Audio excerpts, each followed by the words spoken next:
Ability.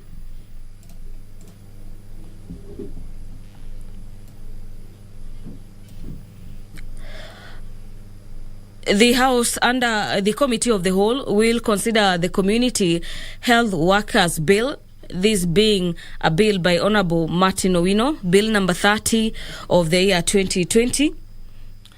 Another bill set for consideration before the Committee of the Whole is the Criminal Procedure Code Amendment Bill, this being a bill by Honorable Member for Belgut, Honorable Nelson Koech, Bill number 41 of the year 2020. A bill by Honorable Member for Nakuru Town East, Honorable David Gikaria, the National Construction Authority Amendment Bill, Bill number 45 of the year 2020, is also another bill that members of Parliament will be considering this morning. And so is the Children Amendment Bill, a bill by Honorable Member for Homa Bay Town, Honorable Peter Kaluma, this being a bill number 46 of the year 2020. The House is also set to consider the Public Procurement and Asset Amendment Bill, Bill number 49 of the year 2020 by Honorable Gathiru Mwangi. The bill is currently at the second stage, and so members will be seeking to make their input on that particular bill. The Deputy Speaker of the National Assembly, Honorable Moses Cheboy, is in the chamber. He is the Speaker presiding over the business this morning. I now hand over for the live broadcast. Enjoy your viewing. Good morning.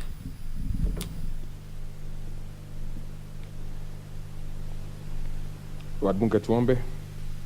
Ewe Mwenyezi Mungu ambaye kwa hekima na wema wako umeteua nyadhifa za viongozi na wabunge kwa ustawi wa jamii na utawala wa haki wa wanadamu. Twakusihi tutazame kwa neema nyingi sisi watumishi wako ambao umeridhika kutuita ili tutekeleze shughuli muhimu za jamhuri hii yetu. Twakuomba uteremshie baraka zako sisi tuliokutanika hapa na utujalie tuyatende na kufikiria mambo yote yatakayofikishwa mbele yetu kwa njia ya haki na uaminifu, ili utukufu na sifa zako ziendelezwe na ili kustawisha amani, fanisi na heri ya nchi hii yetu na wale ambao haja zao umezikabidhi mkononi mwetu. Amen.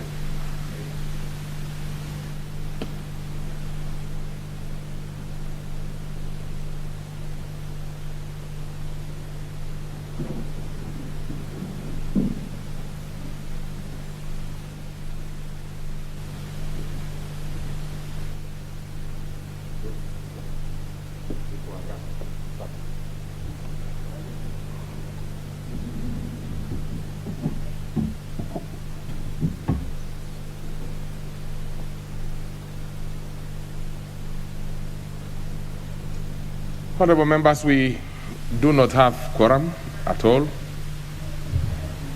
It's actually one of the lowest turnouts in a long time. So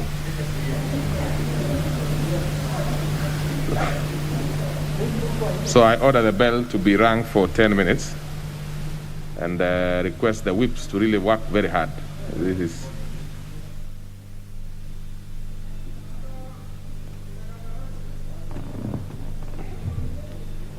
How are you? You begin by naming those who are here. The Deputy Speaker of the National Assembly, Honorable Moses Cheboy, has just ordered that the quorum bell be rung, and this is in line with the standing orders of the House, Standing Order number 34 subsection 2 on the quorum or the numbers in the House. As it stands this morning, the House lacks the requisite numbers to commence business this morning.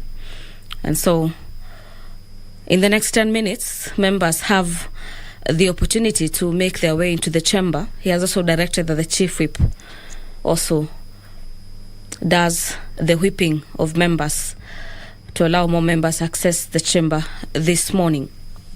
A look at the highlights in the order of business this morning. After the consideration of the Public Procurement and Asset Disposal Amendment Bill, this being Bill number 49 of the year 2020 by Honorable Gathiru Mwangi, the House will then consider the Pharmacy and Poisons Amendment Bill, Bill number 1 of the year 2020. And this particular bill is by Honorable Member for Nandi Hills, Honorable Alfred Keter. The Computer Misuse and Cybercrimes Amendment Bill, Bill number 11 of the year 2021, a bill by Garissa Township Member of Parliament, Honorable Eden Duale, is also another bill that the House is set to consider this morning. The Public Service Internship Bill, Bill number 25 of the year 2021 by Honorable Naisula Lesuda, is also another bill that the House is set to make input on this morning.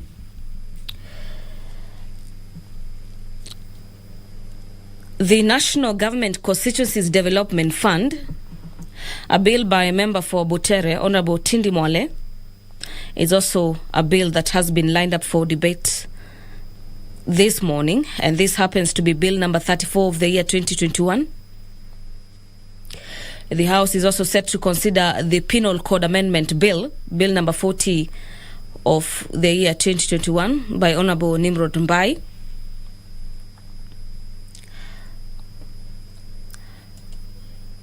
Bill number 2 on the Penal Code Amendment Bill by David Gikaria, Honorable Member for Nakuru Town East, is also another bill set for consideration before the House this morning.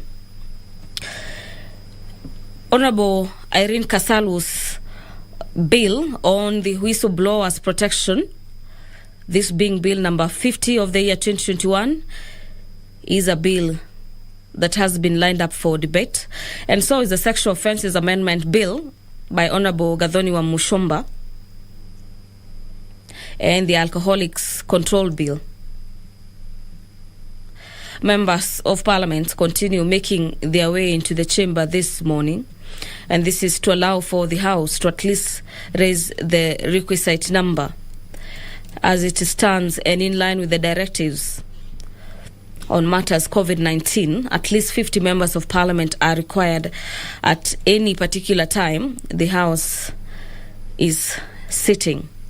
And so the quorum bell is ringing, and members of Parliament continue streaming into the chamber to raise that number to 50 to allow the House commence business this morning.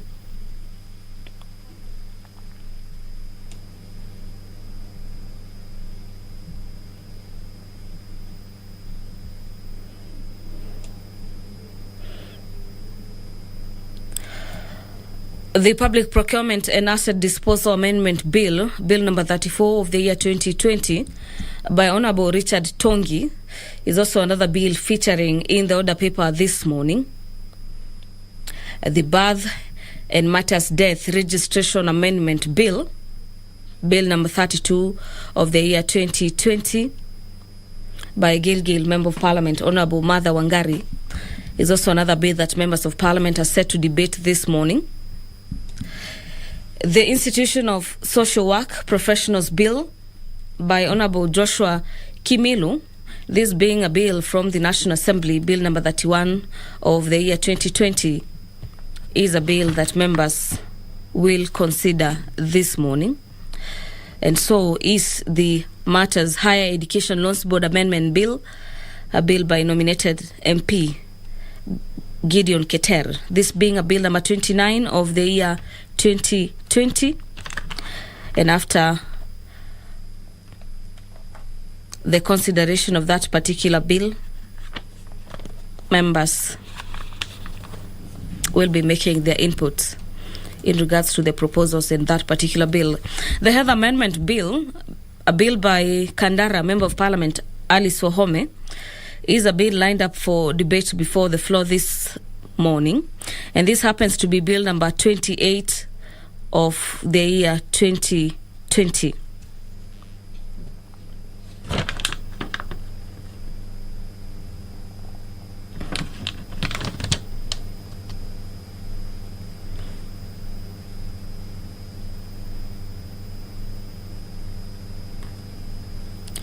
According to Standing Orders number 34 subsection 2 on the quorum of the House, if there is no quorum present when the chair is taken at the time appointed for the meeting of the House, Immediately after saying the prayer, the Speaker directs the quorum bell to be rung for 10 minutes. And if no quorum is present at the expiration of the 10 minutes, the Speaker may direct that the bell be rung for a further 5 minutes. According to the Standing Order 34 subsection 2, if there is still no quorum present, the Speaker shall adjourn the House forthwith until the next sitting. Business of the House is yet to kick off this morning, and this is owing to the fact that the House is yet to raise the requisite quorum to proceed with its business this morning. And the current time allocated is 10 minutes to allow for more members access the chamber, and the sergeant-at-arms are just at the entrance of the chambers to keep tabs with the members accessing the chamber and to determine if indeed that particular number will be achieved this morning. At the expiry of the initial 10 minutes, as had been directed by the Deputy Speaker of the National Assembly, Moses Cheboi, if at least 50 members will not be in the House this morning, then a further 5 minutes will be added to allow for more members to get to the chamber. And in the event, at the expiration of the 5 minutes, the House will not have reached the 50 members, then the Speaker will have no option other than adjourning the House until in the afternoon, when the House is set to sit again today. So we are waiting to see if the National Assembly is going to raise that particular number. The Children Justice Bill by Honorable Millie Odhiambo, further deals with the purpose of diversion of the conditions for diversion. And the part also contains the provision on the standards applicable to the diversion. And the part also contains provision on different levels of diversion. It further contains provisions on the victim offender mediation. And these particular diversions relates to the application of the Act and procedure to be applied during the conduct of the preliminary inquiry with respect to every child prior to plea taking.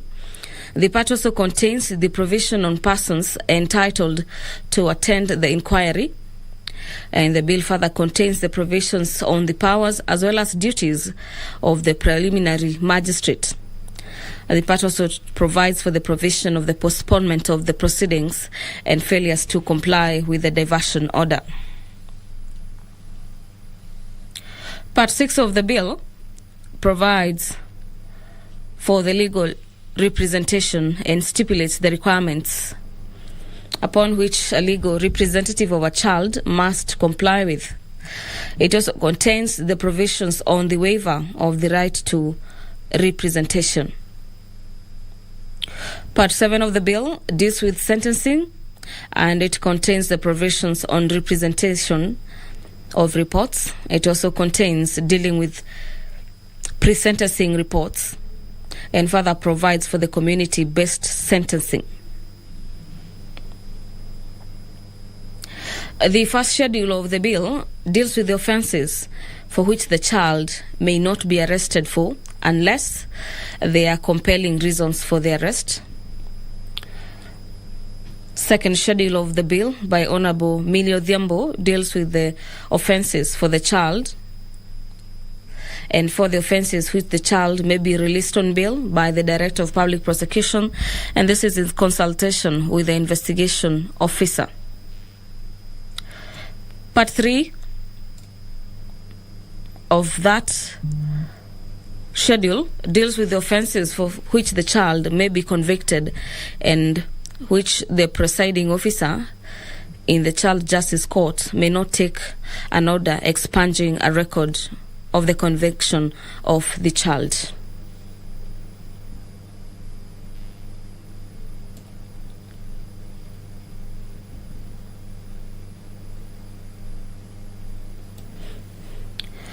The memorandum of this particular bill, this being the Child Justice Bill 2022, is to provide for the establishment of the child justice courts and to provide for the procedure to be applied when prosecuting children accused of or charged with criminal offences. The bill provides for the procedure contemplated in the Constitution of Kenya and international conventions ratified by Kenya, particularly the Convention of the Rights of the Child and the African Charter on the Rights and the Welfare of Children in the country.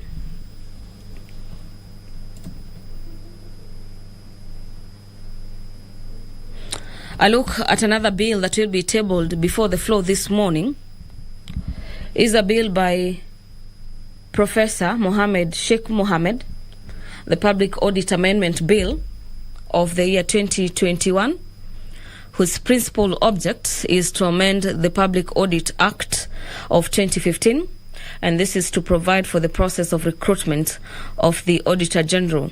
And this is 6 months prior to the expiration of the term of the serving Auditor General.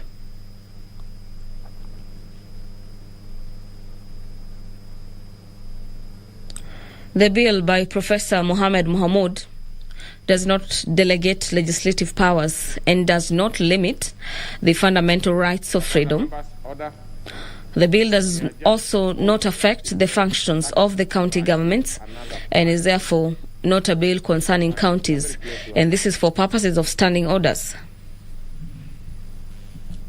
So if you have a few more, we then start off.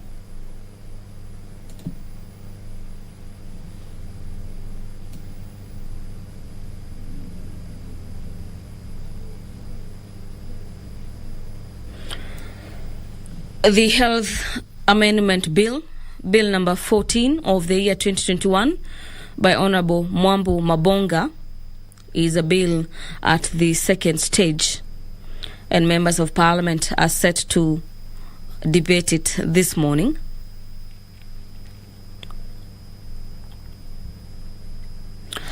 There's a current quorum hitch in the House this morning that has necessitated the delay in the commencement of business this morning. The Speaker directing that time is allocated for members to access the chamber. The Public Service Internship Bill, Bill number 25 of the year 2021 by Honorable Naisula Lesuda, is a bill lined up for debate this morning. Let's get 2 more and we are good to go. 2 more. The National Construction Authority, this being an amendment bill, Bill number 45 of the year 2020 by Honorable David Gikaria, is also a bill lined up for debate in the order paper this morning. And don't allow any member to go out because we were just making good progress.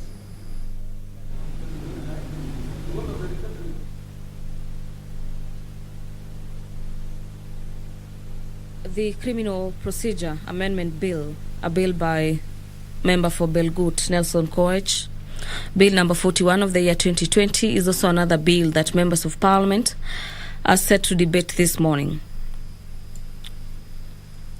As it stands, the House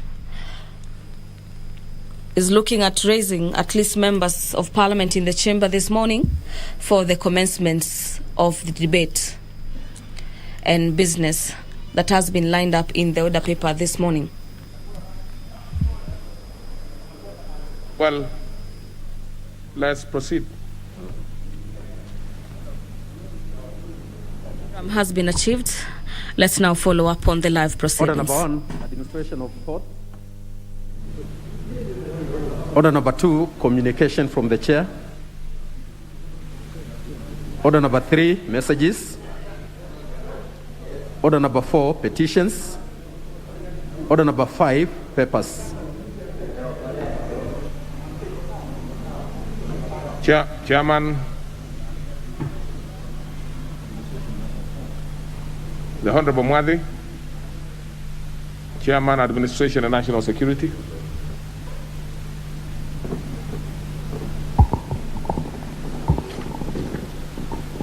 Thank you, Honorable Speaker. Honorable Speaker, I beg to lay the following paper on the table of the House today, Wednesday, April 6th, year 2022, morning sitting.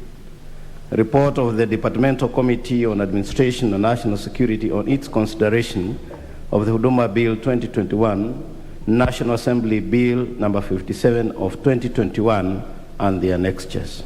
I thank you. Very well. Is that the only paper you have? Yes.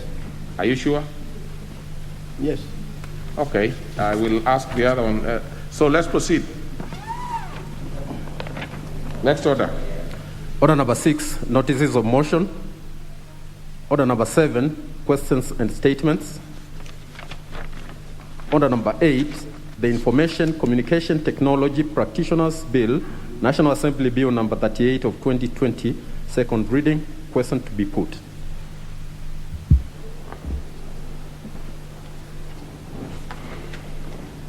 And I put the question, which is that Information Communication Technology Practitioners Bill, National Assembly Bill number 38 of 2020, be now read a second time. Will as many as of that opinion say aye? Aye. And as of a contrary opinion say nay? The ayes have it. A bill for an act of parliament to provide for the training, registration, licensing, practice and standards of ICT practitioners and for connected purposes. Order number 9, the Insurance Professionals Registration Bill, National Assembly Bill number 25 of 2020, second reading. Question to be put. Order. I put the question, which is that the Insurance Professional Registration Bill, National Assembly Bill number 25 of 2020, be now read a second time. Will as many as of that opinion say aye? Aye. And as of a contrary opinion say nay? The ayes have it. A bill for an act of parliament to make provision for the establishment of the Insurance Institute of Kenya and the Insurance Professionals Examination Board to provide for examination, registration, and regulation of standards and practice of insurance professionals and make provision for matters concerned thereof or therewith and incidental thereto. Order number 10, the Public Audit Amendment Bill, National Assembly Bill number 59 of 2021, first reading. A bill for an act of parliament to amend the Public Audit Act.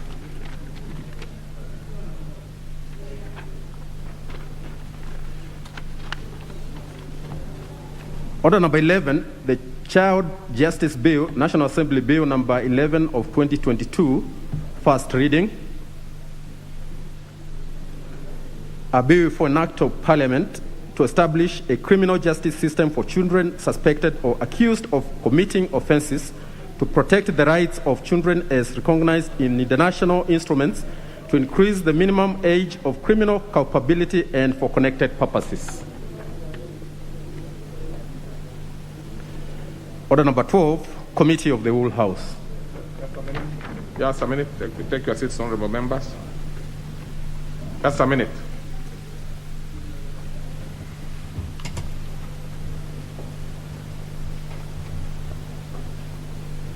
All right.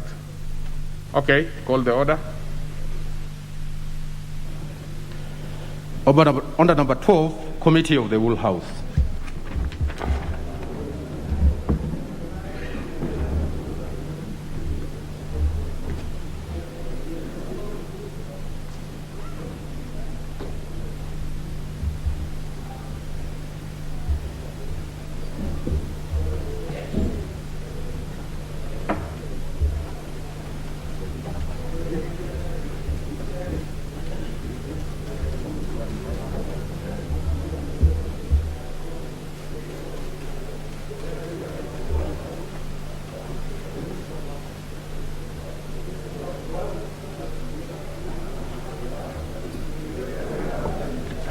Order members, we are now in Committee of the Whole House to consider the Community Health Bill, National Assembly Bill number 30 of 2020. Health workers, Yes. Yes. Honorable members, the correct citation for this bill is the Community Health Workers Bill, National Assembly Bill number 30 of 2020, in consideration now. Clauses 3 and 4. I propose the question that clauses 3 and 4 be part of the bill. There's no amendment to this. I therefore put the question that clauses 3 and 4 be part of the bill. Will as many of that opinion say aye? Will as many of a contrary opinion say nay? The ayes have it. Order members, order members. Order members, the consultations are a bit high. It's not noise. I can see some very useful consultations between the Honorable Ashiali and the Honorable Maanzo, the member for Makueni, and the Honorable Sotsi. Those are members who must be consulting on very serious matters. But just keep the consultation slightly low so that we can also take care of business here. Clause 5. I propose the question that clause 5 be part of the bill. There's an amendment to this, and yes, the Honorable Martin. Thank you, Chair. I beg to move that clause 5 be amended as it appears in the order paper. Chair, the justification of this is that the amendment seeks to ensure that both the national government and the county government shall benefit from the advice of the Community Health Workers Council. Chair, move. I now propose the question that clause 5 be amended as proposed by the chair. Yes. Honorable members, I see the Honorable King Ithoya, member for Magarini. You have something to say to this? The Honorable Kingi?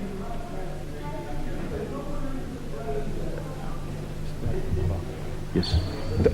Thank you, Mr. Speaker. I do support the amendment by the Honorable Chair. Very well. Members, I now put the question that clause 5 as be amended as proposed by the Chair. Will as many of that opinion say aye?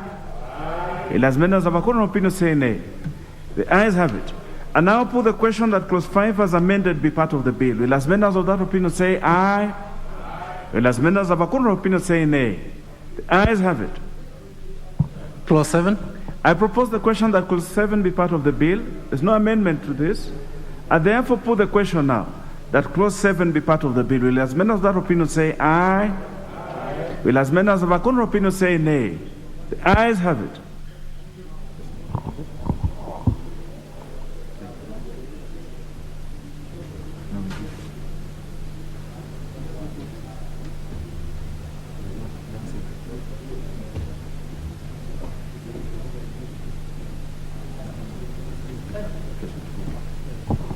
Honorable members, I've just realized that we jumped 6, so we will call 6, although we have dealt with 7, but we will call 6 so that we deal with it. Clause 6.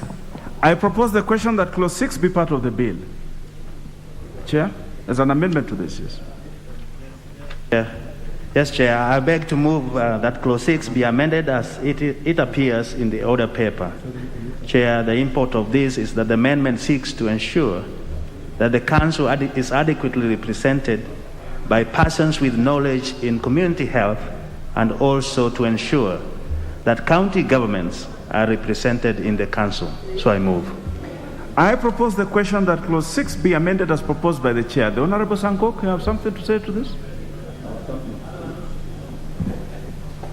Yeah, I support, because it is very important for us, since health is a default function, to also have the county government come in and also the council being represented. So I support, Chair. Very well.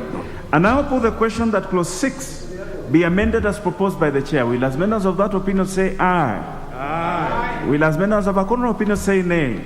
The ayes have it. And now put the global question that clause 6 as amended be part of the bill? Will as many as that opinion say aye? Aye. Will as many as have a contrary opinion say nay? The ayes have it. Clauses 7, 8, 9, 10, 11, 12, 13, 14, 15, 16, and 17. I propose the question that clauses 7, 8, 9, 10, 11, 12, 13, 14, 15, 16, and 17 be part of the bill. I now put the question that clauses 7, 8, 9, 10, 11, 12, 13, 14, 15, and 16, and 17 be part of the bill. Will as many of that opinion say aye? Aye. And as many as the contrary opinion say nay? The ayes have it. Clause 18. I propose the question that clause 18 be part of the bill, Chair.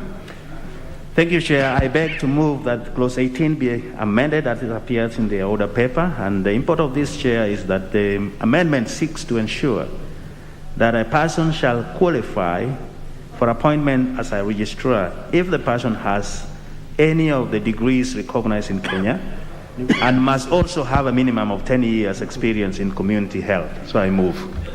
I propose the question that clause 18 be amended as proposed by the Chair. I now put the question that clause 18 be amended as proposed by the Chair. Will as many as that opinion say aye? Aye. Will as many as have a contrary opinion say nay? The ayes have it. I now put the question that clause 18 as amended be part of the bill. Will as many as that opinion say aye? Aye. Will as many as have a contrary opinion say nay? The ayes have it. Clauses 19, 20, 21, 22, 23, 24, 25, 26, 27, 28, 29, 30, 31, 32, 33, and 34. I propose the question that clauses 19, 20, 21, 22, 23, 24, 25, 26, 27, 28, 29, 30, 31, 32, 33, and 34 be part of the bill. There's no amendment to this. I therefore now put the question that clauses 19, 20, 21, 22, 23, 24, 25, 26, 27, 28, 29, 30, 31, 32, 33, and 34 be part of the bill. Will as many of that opinion say aye? Aye. Will as many as have a contrary opinion say nay? The ayes have it. New part 7. Chair, move for second reading. Thank you, Chair. I beg to move that the new clause 35 be read the second time. And Chair, the reason for this is the amendment seeks to introduce a transitional provision. The Honorable Owino, we are dealing with the new part 7. Part 7. We have not yet reached it. Yes, Chair, I beg to move that the new part 7 be read the second time. Yes. And the reason is the amendment seeks to introduce a transitional provision to ensure that 12 months of enactment of the Act, all persons currently working as community health workers will be required to attain the academic qualification prescribed in the second schedule so as to be eligible for registration under this Act. So I move. I propose the question that new part 7 be now read a second time. I see no debate on this, no desire to debate. I therefore now put the question that new part 7 be now read a second time. Will as many as of that opinion say aye? Aye. Will as many as have a contrary opinion say nay? The ayes have it. First schedule. I propose the question that the first schedule be the first schedule of the bill. I now put the question that the first schedule be the first schedule of the bill. Will as many of that opinion say aye? Aye. Will as many as have a contrary opinion say nay? The ayes have it.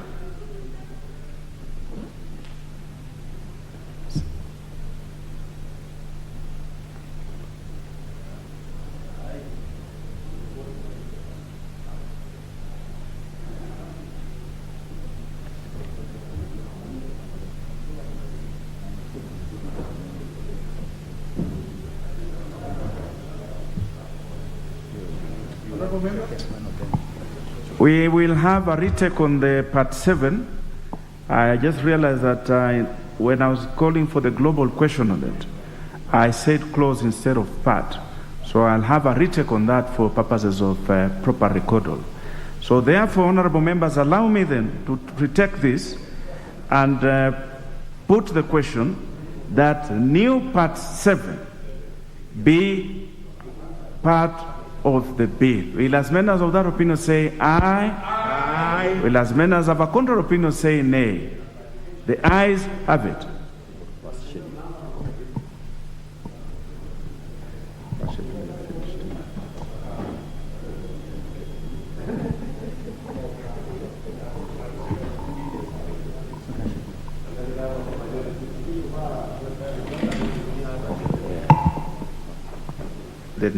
This new part 7.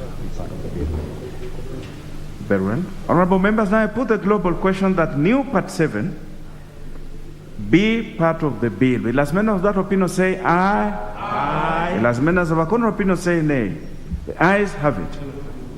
First schedule. I propose the question that the first schedule be part of the bill. And now put the question that the first schedule be part of the bill. Will as members of that opinion say aye? Aye. Will as members of a contrary opinion say nay? The ayes have it. Second schedule. I propose the question that the second schedule be part of the bill. There's a proposal to this, to amend? Yes, Chair. I beg to move that the second schedule be amended as it appears in the order paper. And Chair, the reason is on qualification of community health workers. The amendment seeks to ensure that all persons performing the functions of community health worker shall be required to have only a minimum of a certificate qualification to be eligible for registration under this act. So I move. I propose the question that the second schedule be amended as proposed by the chair. I see interest from the Honorable Sankok. I see interest from the Honorable Manzo. Mr. Chair, I want to support that amendment, Chair. There has to be at least a minimum qualification so that a person who is dealing with health he has to have some minimum knowledge in a particular area and especially a little bit of training, Chair, so that they can be able to understand the basics about health or first aid. I support. I now put the question that the second schedule be amended as proposed by the chair. Will as members of that opinion say aye? Aye. Will as members of a contrary opinion say nay? The ayes have it. I now put the global question that the second schedule as amended be part of the bill. Will as members of that opinion say aye? Aye. Will as members of a contrary opinion say nay? The ayes have it. Clause 2. I propose the question that clause 2 be part of the bill. There's a proposed amendment by the Honorable Nyikal. Chair, I wish to amend clause 2 of the bill as in the order paper. Chair, in part A, we are defining the community health unit because we make reference to this all along in the bill, and that is where the community health worker will be working, and it was not defined. In B, we want to define a community health worker. The definition in the bill as it is does not include the fact that this person resides in that community, selected by that community, and continues to reside in that community even after being selected and trained. The essence is to ingrain the residence of the community health worker in the unit. Thank you, Chair. Honorable members, I now propose the question that clause 2 be amended as proposed by the Honorable Nyikal.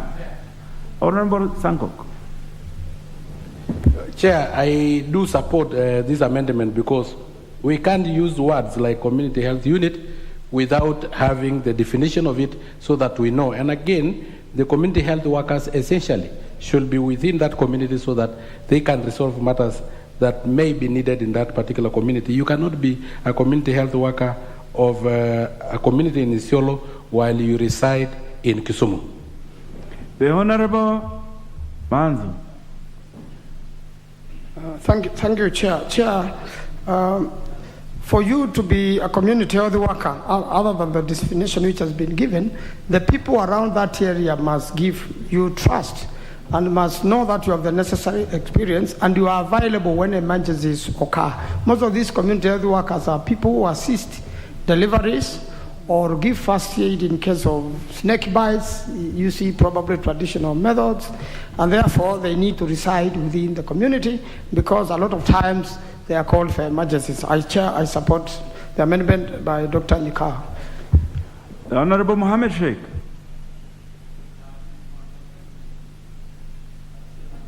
Been raised, so that's fine with me. Yes. The Honorable Kibunguchi, member for Kuyani.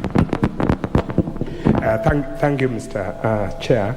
I also do support this because a community health worker basically is a very local person.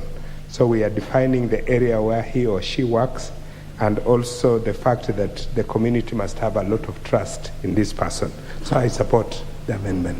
The Honorable Pukose, member for Entebbe. Thank you, Honorable Speaker, Honorable Chair. This amendment by Honorable Nyikal is a good amendment because for a long time, and I want to actually appreciate the Honorable Wino for bringing this bill, because for a long time the community health workers have been neglected and they are not recognized. Yeah, I think this very clearly puts them wherever they need to be so that they can be able, they are the primary providers of health care. So at that level 1, I think this is a very good amendment that will be able to entrench into our laws and streamline the health care provision in this country. Thank you, Chair. The Honorable Martin Owino, member for Ndiwa. Thank you, Chair. Mine is to thank Dr. Nyikal for this amendment because, Chair, these people, the asset they have with themselves is to the relationship which they create with their clients. And it beats the notion that which people say is that they give 2 hours to the community. Once they have a relationship with their clients, they act 24/7. And also this definition will prevent transferring these cadres to other units which they are not familiar, and therefore that will beat the essence of this. Lastly, we were talking with Dr. Nyikal. When he retires, he will also go to SEME and be a community health worker. And of course, we will qualify through those certificates we have mentioned. And anybody else here, teachers or Dr. Manso here, and everybody, even lawyers like him. So I thank you, Dr. Nyikal, for this amendment. It befits. Honorable members, now allow me then to put the question that clause 2 be amended as proposed by the Honorable Nyikal. Will as members of that opinion say aye? Aye. Will as members of a contrary opinion say nay? The ayes have it.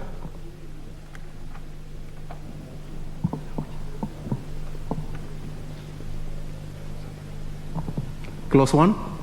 I propose the question that clause 1 be part of the bill. And now put the question that clause 1 be part of the bill. Will as members of that opinion say aye? Aye. Will as members of a contrary opinion say nay? The ayes have it. Title. I propose the question that the title be the title of the bill. And now put the question that the title be the title of the bill. Will as members of that opinion say aye? Aye. Will as members of a contrary opinion say nay? The ayes have it.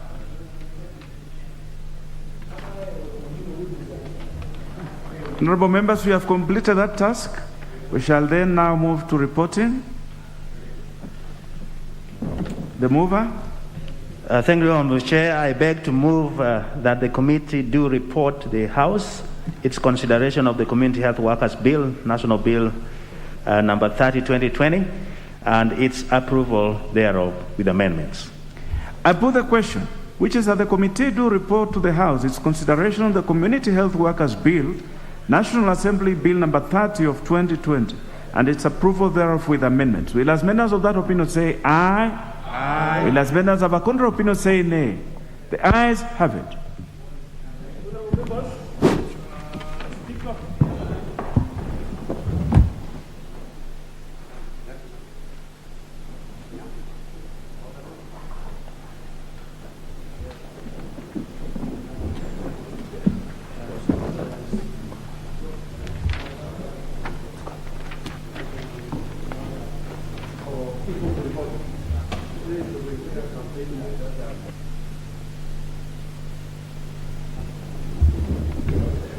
Honorable Speaker. Let's have the chairperson. Honorable Speaker, I beg to report that the Committee of the Whole House has considered the Community Health Workers Bill, National Assembly Bill number 30 of 2020, and approved the same with amendments. Very well. Let's have the move of the bill to move agreement with the report. Thank you, Honorable Speaker. I beg to move that the House do agree with the committee in the said report. I also request Dr. Dahir to second the motion for agreement with the report of the Committee of the Whole House. Thank you. So then, therefore, honorable members, I propose a question, which is that the House do agree with the committee in the said report.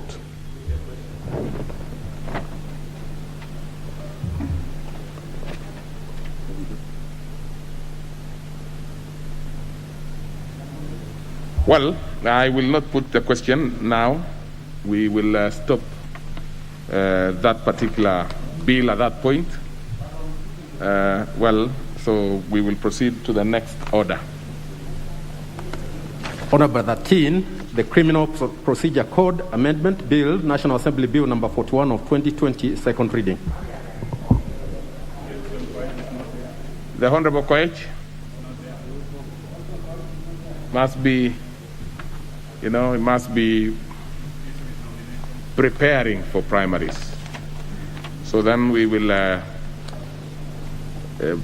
put this one down until such time that the mover is able to do it, most probably after the primaries of next week. So we put it pending. Next order. Order number 14, the National Construction Authority Amendment Bill, National Assembly Bill number 45 of 2020, second reading. That's a member for Nakuru Town East. Well, from where are you moving that particular bill, the Honorable Vicari? I wanted to sit at the majority seat because in the next government, that is why I'll be now sitting. You are even but now I've just decided to sit at where we do not anticipate positions. We deal with the no, proceed, Honorable Vicari. Thank you, Honorable Speaker. Just wanted to inform you that where you are standing for the time being belongs to the county of Nakuru. Proceed. Thank you, Honorable Speaker. But he comes from Nakuru. Yes. Honorable Speaker, I beg to move this amendment on the National Construction Authority. Honorable Speaker, as you're aware, okay, sorry.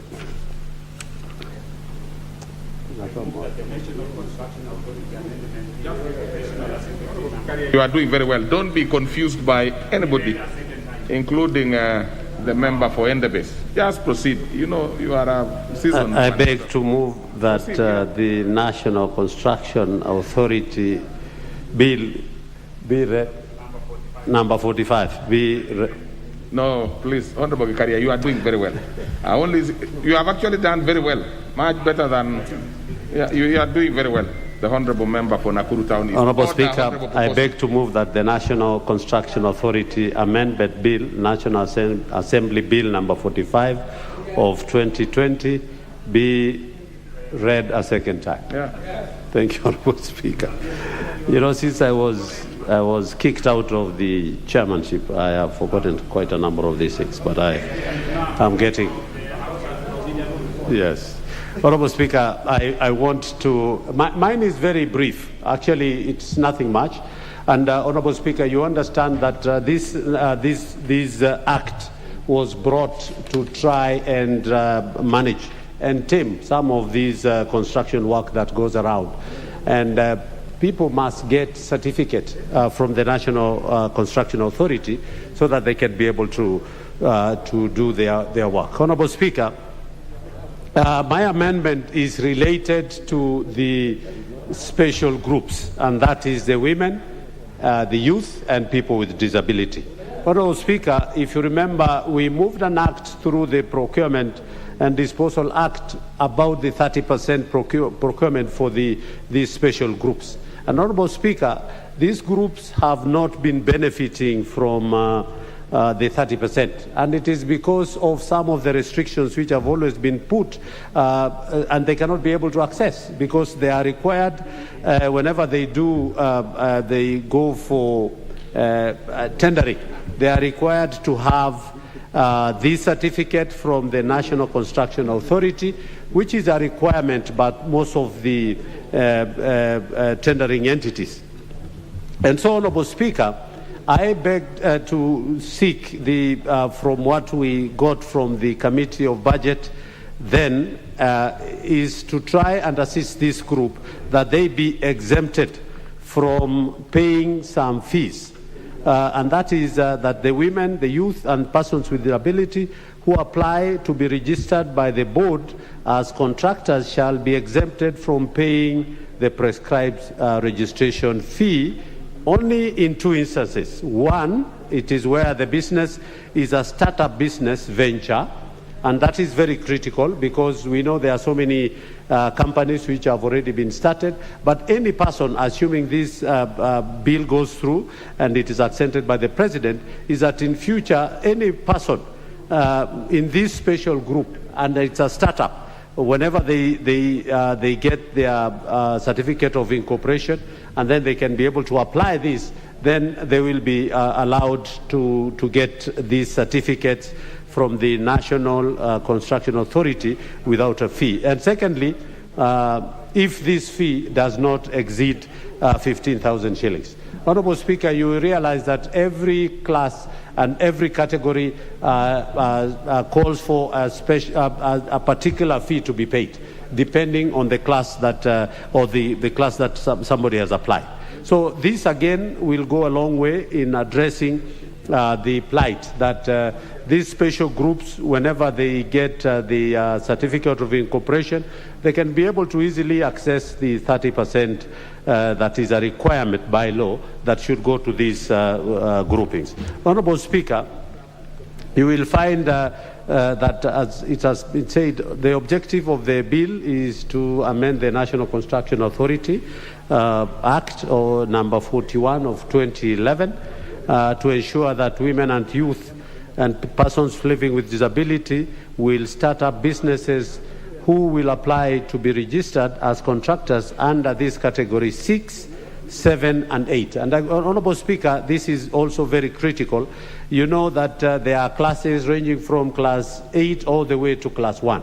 But this bill, once approved, it will only address these special groups in the categories of class 8, class 7 and class 6, and it is very that is exempt them from paying the prescribed fees.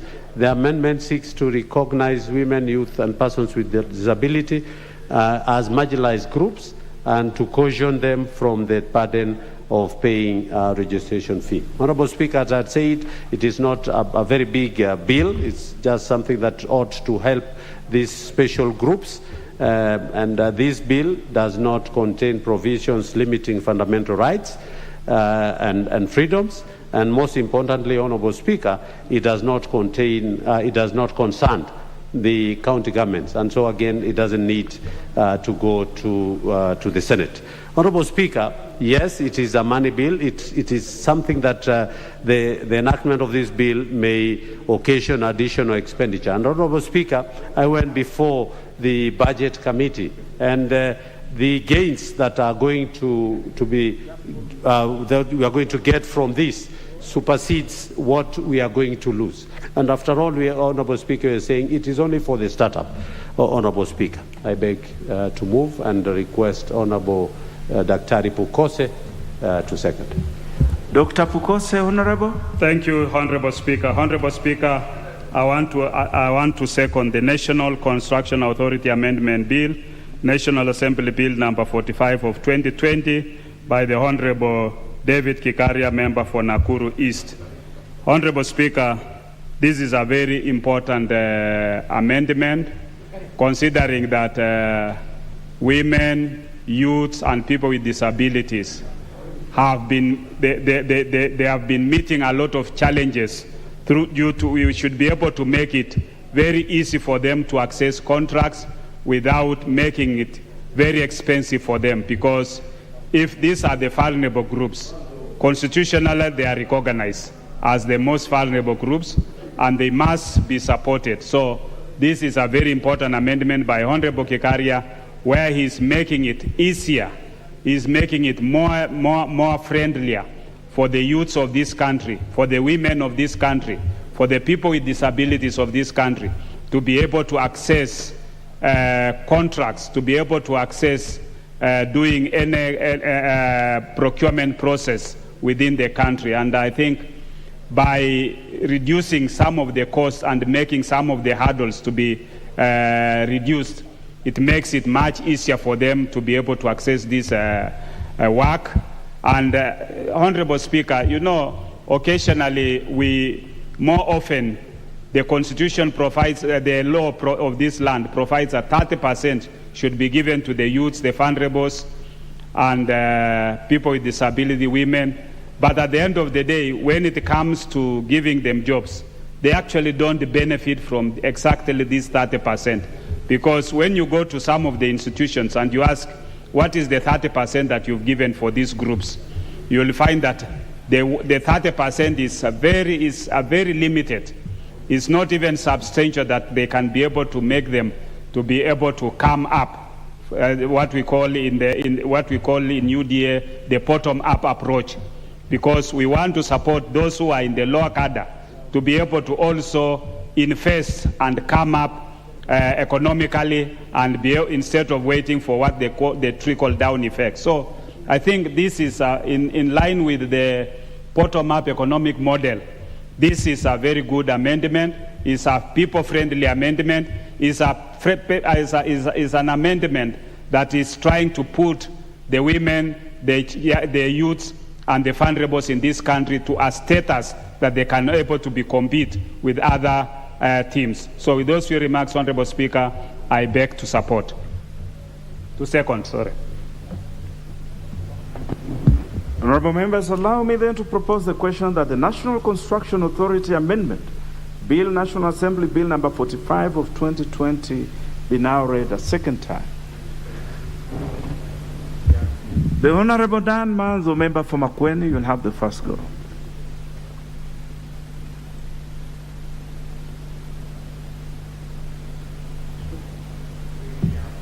Thank you, Mr. Speaker. Mr. Speaker, this is a very important bill.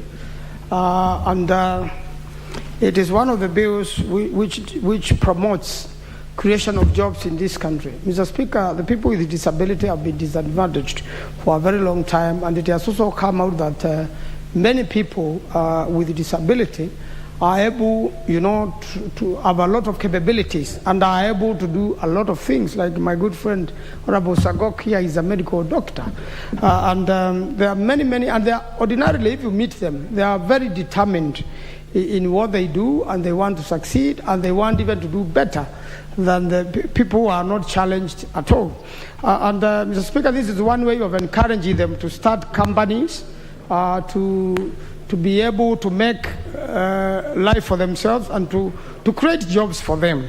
Mr. Speaker, you'll also realize issue of youth and women, and therefore by waiving these funds for them, it makes it easy for them to be able to have a startup, to begin a business, because nowadays not everybody can fit in the white-collar jobs. Many people have a lot of talents. I have a young man in Makueni who has a very big company, and he started it when he was very young.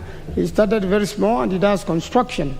You would imagine if the challenges he went through, and if he was never supported by selling the only cow they had to be able to register his company, he would not be working for county governments from different places of the Republic as he does today. And that's a good example of a young person who is very talented in construction, does not have the degrees, does not speak English very well, but when he does some construction, it comes out very well, and everybody else is asking, who built this house? And I want that fundi to build for me also. And for that, he was able to do quite a number of CDF projects. He was able to do quite a number of county projects, and now he's doing national projects as a young man. The similar thing applies to women. A lot of Kenyans are jobless. Women are jobless. Youth are jobless. People with disability are jobless. But when you give them an opportunity to exploit the talent they have, which is what we are trying to do through this amendment, then you are going to create jobs for many people. And the good thing about these companies, these construction companies, they also employ other people. So that if a company is coming from a certain village, you will find quite a number of youths in that village are engaged very usefully during the day, simply because some 15,000 fee was waived. And they will be able to employ more, and eventually they will be able to pay taxes. Because even for you to get these contracts, you must show your paperwork that for whatever you have done, you have tax returns. And that makes the country income grow. And therefore, it becomes easier for us to create jobs. Instead of promising in political podiums that you create jobs, this is a practical way, Mr. Speaker, of making sure that we have created jobs across the country. And this particular authority, National Construction Authority, has offices now almost in every sub-county in Kenya. Mini has got as many offices as the constituencies have. And that means that first of all, you have people in the localities, in the constituencies, moving towards the constituency center or the headquarters of that constituency, where they will access this particular office through other government offices. Ordinarily, they are housed by other government offices, the Huduma centers. There is an officer in every Huduma center of national construction. And therefore, the young people watching us from Parliament today have that information, and they see this debate, and they are going to have hope, and they are going to visit the nearest Huduma center and will seek for a waiver, and I'm sure they will begin their companies, and they will be able to exercise what they have learned in the local polytechnics under the county, and they are able to do a lot of work in this time of devolution. Because, Mr. Speaker, during devolution now, a lot of things have been devolved to the countries. The nursery schools are being built by the counties. They need contractors. They need people who know something to do with construction. We are doing in the CDF. Have you received just $1 billion shillings in the last 10 years, Mr. Speaker? You can see what CDF has done with the classrooms of the chief and the local school. It means that a local villager is the one with the biggest access. A lot of work has been done, more than what you have seen, with 80 or 90 billion thereabout, what has been received by the counties. And even if you are to go by the sub-counties, you find it's about 30 billion. But still the CDF, with much less money, is in touch with the community. And this is a way of promoting people from the community, people with the talent, Mr. Speaker, so that they can be able to do something useful for themselves and their family. And while they create jobs for themselves, they create jobs for others. It not requiring to go to Senate, and it requiring a little bit of financing from this House. I think this is the right time for this bill to pass. At the time we are discussing the budget, so that we can be useful as the next election come to Kenyans. I thank you, Mr. Speaker, and I beg to support.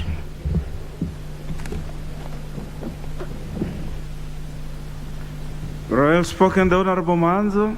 You have just pricked my, and I'll never tire of saying this. This CDF that works in our constituencies, isn't it the best form of devolution? Can you imagine if we just took a trajectory of what do you call it in mind? In law, we used to be called that wandering mind. That wandering mind, and one day we just gave each one of these constituencies $1 billion shillings every year. Will in Kenya be a wonderful place to live in? The Honorable Lesangok. Thank you very much, Honorable Speaker, for giving me this opportunity. And before even I go to the nitty-gritty of this bill, let me commend you, because surely CDF have done a lot. As a person with disability, and having been the chairman, National Council for Persons with Disability, I've seen special schools being built by CDF. I've seen persons with disability going through primary school, secondary school, and even universities, courtesy of CDF. If I was to be asked, and I will ask these members of this House, that we just increase CDF by 10-fold. We have the power and we have the will. We can easily do that. Honorable Speaker, I support this very, very important bill and a form of bottom-up economic model, empowering the vulnerables, empowering the special interest group, those that are at the bottom of the economic pyramid because of the vicious circle of poverty among this special group. That is why even the framers of our Constitution came up with affirmative action funds to try and bring them at par with others, Honorable Speaker. Honorable Speaker, to target that group, Honorable Kikaria must have been God-sent. And Honorable Speaker, today we smile as person with disability because there is one member of parliament, among others, that who remember person with disability that they need not sympathy, but opportunities. They need to be empowered rather than being given handouts. Honorable Speaker, and I talk with authority about Honorable Kikaria, the MP of Nakuru Town East, because Honorable Kikaria started a school by the name St. Maria Veronica Center of Excellence in 2015, from scratch. And in 2019, when it did KCSE, the first time, it had 5 plain A's. Nakuru High School, both girls and boys, did not even have a single A, despite the fact that being national school. Honorable Kekaria built, Nakuru Town East constituency is a town, is an urban center. So ni shamba la mawe. The only thing they survive with is businesses. He built 1,500 stalls, well equipped. And out of that, 30% went to the affirmative action groups. 10% specifically went to persons with disability to do business in those stores. Honorable Speaker, this man is a governor material. And I'm sure the people of Nakuru Town East are watching us. So therefore, on behalf of the 6.5 million Kenyans with disability, I may not have flowers or any present to give Honorable Kikaria, but I have a basket full of prayers for you and your family. May you be blessed for thinking about person with disability. Honorable Speaker, ACPO, access to government procurement opportunities by women, youth, and persons with disability, the entry point is registration. For you to be able to access this very noble idea of empowering the affirmative action group through allowing them to do business, it is that certificate of incorporation. And that is where Honorable Kekaria have decided to target, so that you have that entry point.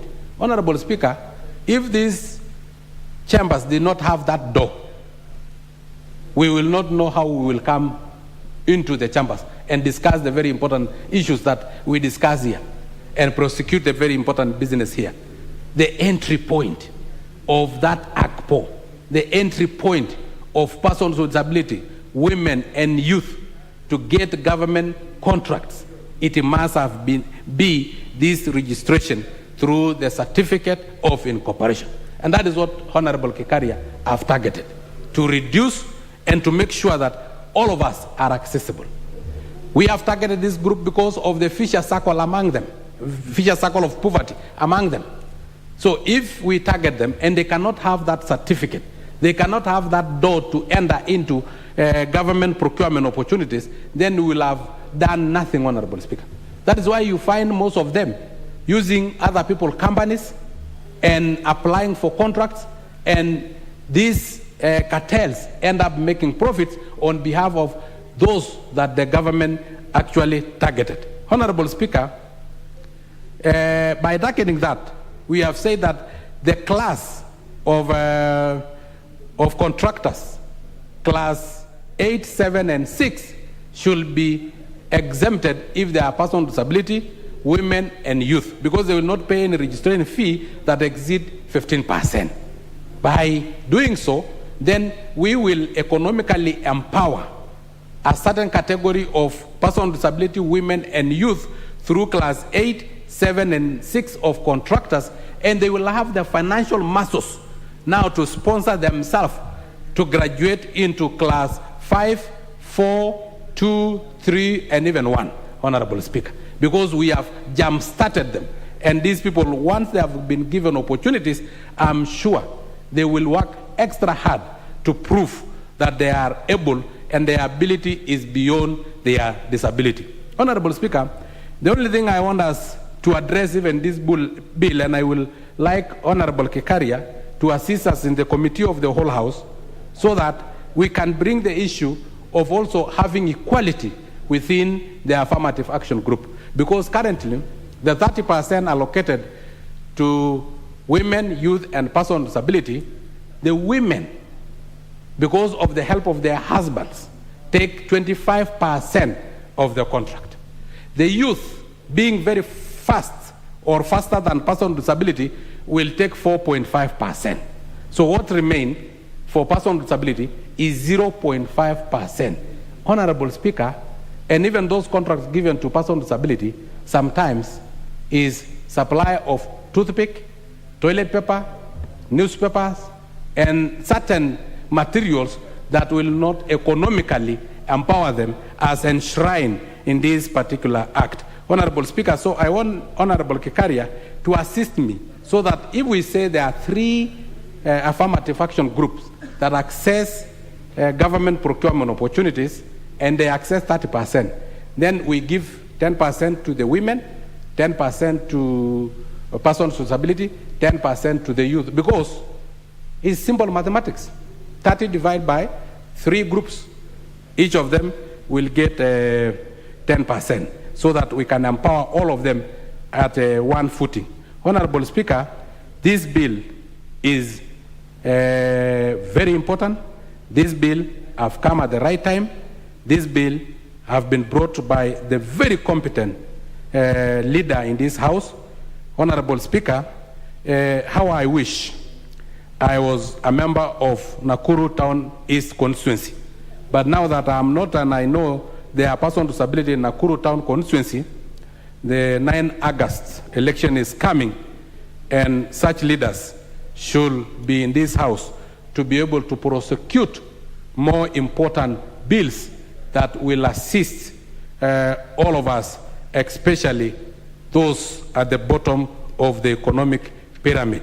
Honorable Speaker, Honorable Kekaria is a true hustler who have been practicing bottom-up economic model as a leader long before we came up with this model. Thank you very much, and may God bless Honorable Kekaria. And also God bless you, Honorable Speaker, for giving me this opportunity to contribute to such an important bill. I wish you well, and I'm sure you will be in this House now to graduate from the Speaker's panel to a Deputy Speaker, and if possible, a full Speaker. Thank you very much. The Honorable Sankok, today you are very generous. even myself, I have now become a beneficiary of your goodwill. I am grateful. Thank you. I am very grateful. I hope that your prayers will find fertile ground to grow. The Honorable Mbogo Menza, member for Kisauni. Thank you, Mr. Speaker, for giving me this opportunity to contribute to this important bill that has been brought to the floor of the House by our able member, Honorable Gikaria, the former chair of Energy. And I wish he was still the chair of Energy. I think what we've experienced the other day will not have happened, and it never happened during his tenure. So it demonstrates that he's a capable member of this House. Mr. Speaker, this bill is very timely. It is extremely important to the marginalized groups, to the interested groups, that is the PWDs, the women, and the youth. Mr. Speaker, the National Construction Authority, it is a key component. Today, if you want to venture into the construction industry, You will not be able to be awarded any tender if you do not have, if you've not been registered by NCA as a contractor and you've not been provided with the NCA certificate, depending on the level that you want to practice. That is maybe from 8, 7, 6, 5, 4, all the way downwards. Mr. Speaker, the government has come up with so many initiatives that are meant to help the interested groups. If you look, we have the Youth Fund, we have the NGAF, we have the CDF, we have Uwezo Fund. All these funds were earmarked to help improve the livelihoods of the people who are living below the poverty line. But Mr. Speaker, when you look at all these funds and facilities that are available, it is really disappointing to see today that the youth, the women, and the PWDs are still suffering, and they cannot be able to access the 30% tenders that have been provided for. And the reason is very simple, Mr. Speaker. Most of them, they have really complied.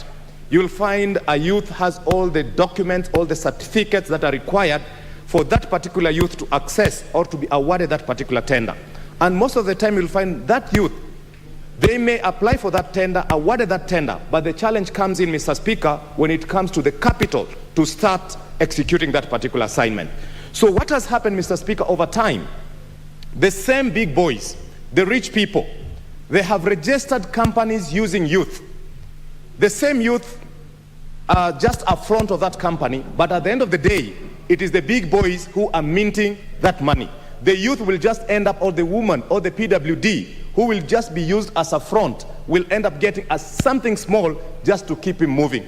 But the bigger chunk of the margin that will be realized from that tender will still end up with the big boys. And this is something, Mr. Speaker, that has to be looked into very seriously. The Honorable Member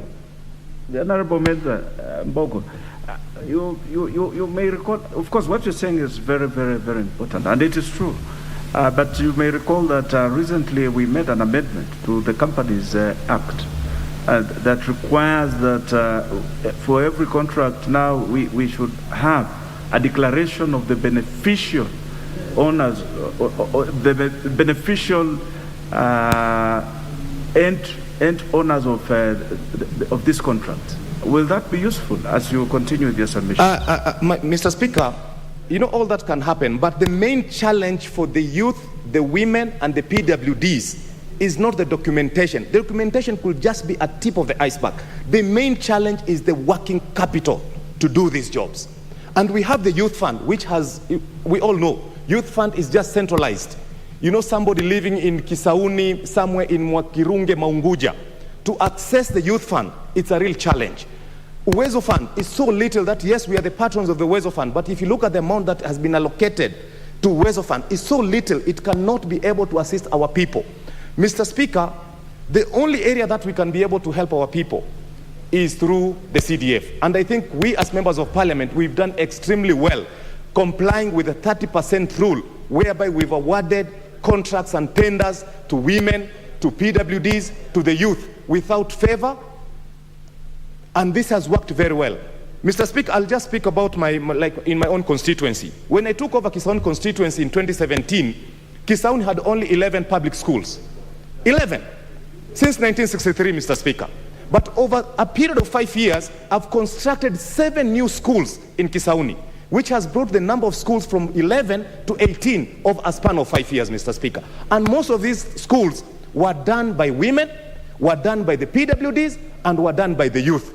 But, Mr. Speaker, we know CDF has really worked, has done miracle in this country. And I think we know that from the budget that we passed the other day, the CDF allocation has been increased from the 2.5 to 4.5.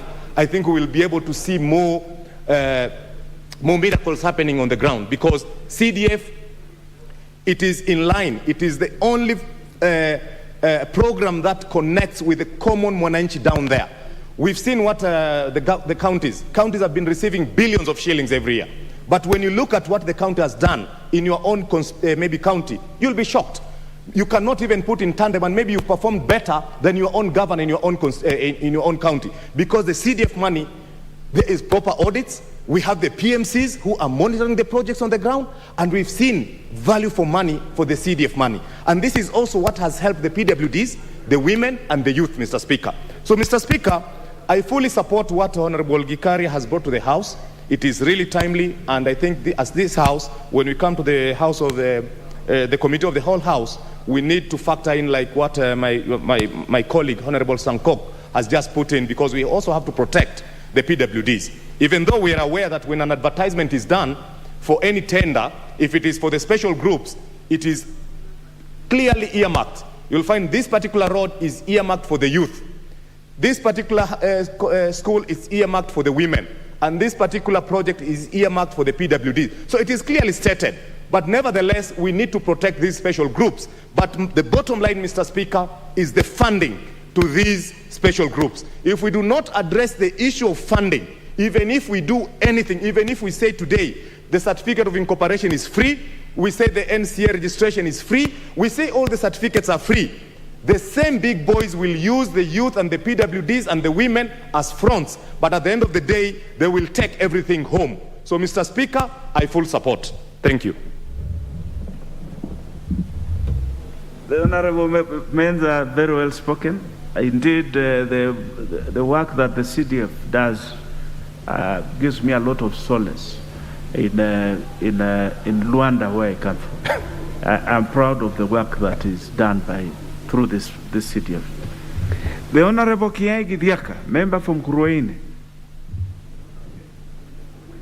Just hold on. The Honorable Murugana, you've been on top of this list, but I had noted that you seemed to be scribbling furiously away. I'll give you an opportunity as soon as I can. But let the Honorable Kiai proceed first. Thank you, Mr. Speaker, sir. I stand to support this very credible and very important piece of legislation. Mr. Speaker, you realize that we need to, the amendment is intended to make sure that the women, youth, and PWDs are exempted from paying the prescribed fee for categories 6, 7, and 8. Mr. Speaker, it also recognizes the women, youth, and PWDs as a marginalized group. So, in essence, this is an affirmative action to ensure that the opportunities that are available in the construction industry are well spread out. Currently, the situation is that only the big boys are involved in these big tenders in the government and, of course, in the public sector. So it gives an opportunity to young women and, of course, PWDs to have a bite maybe at a piece of the pie. Mr. Speaker, what this bill will do to our economy is to expand the employment opportunities and employment space. You realize the youths, when they are starting up businesses, they face a myriad of challenges, one of them being they do not have the necessary capital to start up a business. And number two, there are too many handles before you register a company or before you register anything that is business oriented. So by removing this big burden from them, then it ensures that the money that is saved from that can be utilized as part of the startup capital. For the PWDs, Mr. Speaker, in Mukurweini, what we have done is we have the best PWD project in Kenya. And one of the ways of doing this is ensuring that the opportunities afforded by the CDF, those that commit to have PWDs enjoy the piece of the pie when it comes to tenders given out by the CDF, they are available to all of them. Mr. Speaker, we have constructed schools, we have constructed roads, we have constructed many other institutions in my constituency, and 30% of that has been done by the PWDs. Mr. Speaker, PWDs are a marginalized group, right from the national government all the way down to grassroots level. And what we need is not to pity them. What we need is to create an environment legislative or otherwise, that makes sure that they access the opportunities. After all, most of them, they're just like me and you, only that they have one handicap or the other. Perhaps, Mr. Speaker, is only that our handicaps are invisible. They are not, they cannot be seen. But otherwise, they are as good as we are. We have seen 001 in this parliament being one of the most active members of parliament, despite his handicaps. It doesn't mean that he is less competent. And this is what this amendment is trying to do, ensure that we bring them to a level playing ground where they have easy and equitable access to opportunities that are funded by the construction industry. As for women, Mr. Speaker, women are an integral part of our society. And when it comes to the construction industry, most of the work is done by men. You cannot compete with men when it comes to, building, construction, and et al. And it is only right and fair that the women also are afforded an opportunity to compete effectively with men in the construction industry.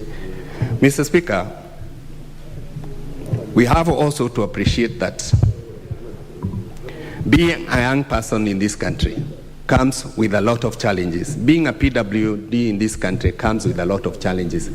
And being a woman also comes with a lot of challenges, especially when it comes to access to opportunities. And this amendment by Honorable Gikaria is one of the best ways of addressing this imbalance that seems to have been perpetuated since independence. So I support, Mr. Speaker. The Honorable Kibunguchi, Dr. Kibunguchi, member for Likuyani. Thank you, Mr. Speaker. Mr. Speaker, I will, before I support the amendment, I would like to also join you, especially Mr. Speaker, and the rest of the people who have compared the work that has been done by the CDF and the county governments. Mr. Speaker, sometimes in my fantasies, I sometimes fantasize that Kakamega County, for example, is given approximately 12 billion shillings every year. And in Kakamega, we have 12 constituencies. So sometimes I imagine and say, suppose each constituency was given 1 billion shillings. Just looking at some of the rough figures that go towards many of these things that are done in this country, like roads, tarmacking roads, and the low seal volume technique, I think a lot would have been done. And Mr. Speaker, I would like to agree with you when you said CDF probably is the best form of devolution.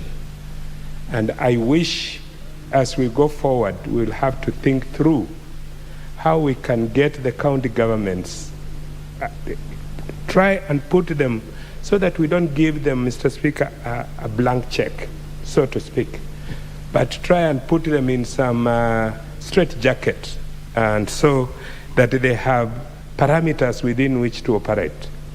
The way things are, Mr. Speaker, is county governments operate like they are laws into themselves. And I just wanted to commend you, what you had said, and agree with you 100% that we'll have done much more, a lot more, if this kind of money was channeled through the constituencies. Mr. Speaker. Mr. Speaker, I would like now to come down to the bill by my friend, Honorable Gikaria.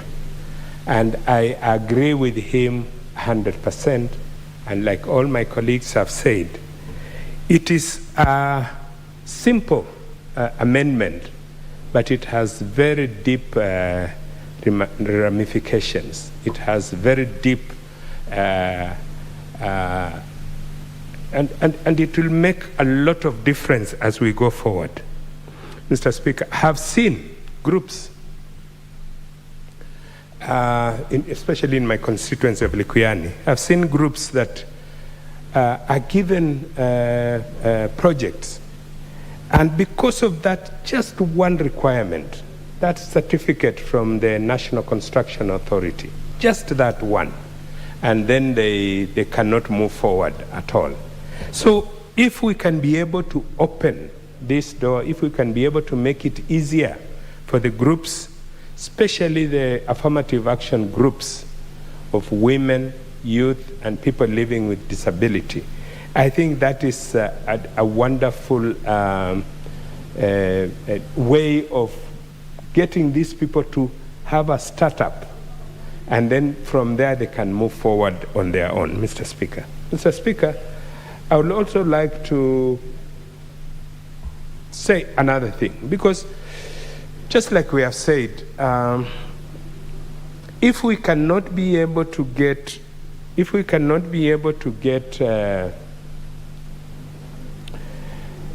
most of the money coming through CDF, Mr. Speaker, we would like, and as a parliament, and I think this bill has come from the Senate, we would like to be able to establish, and we should move and establish a fund that is called a Ward Development Fund, Mr. Speaker.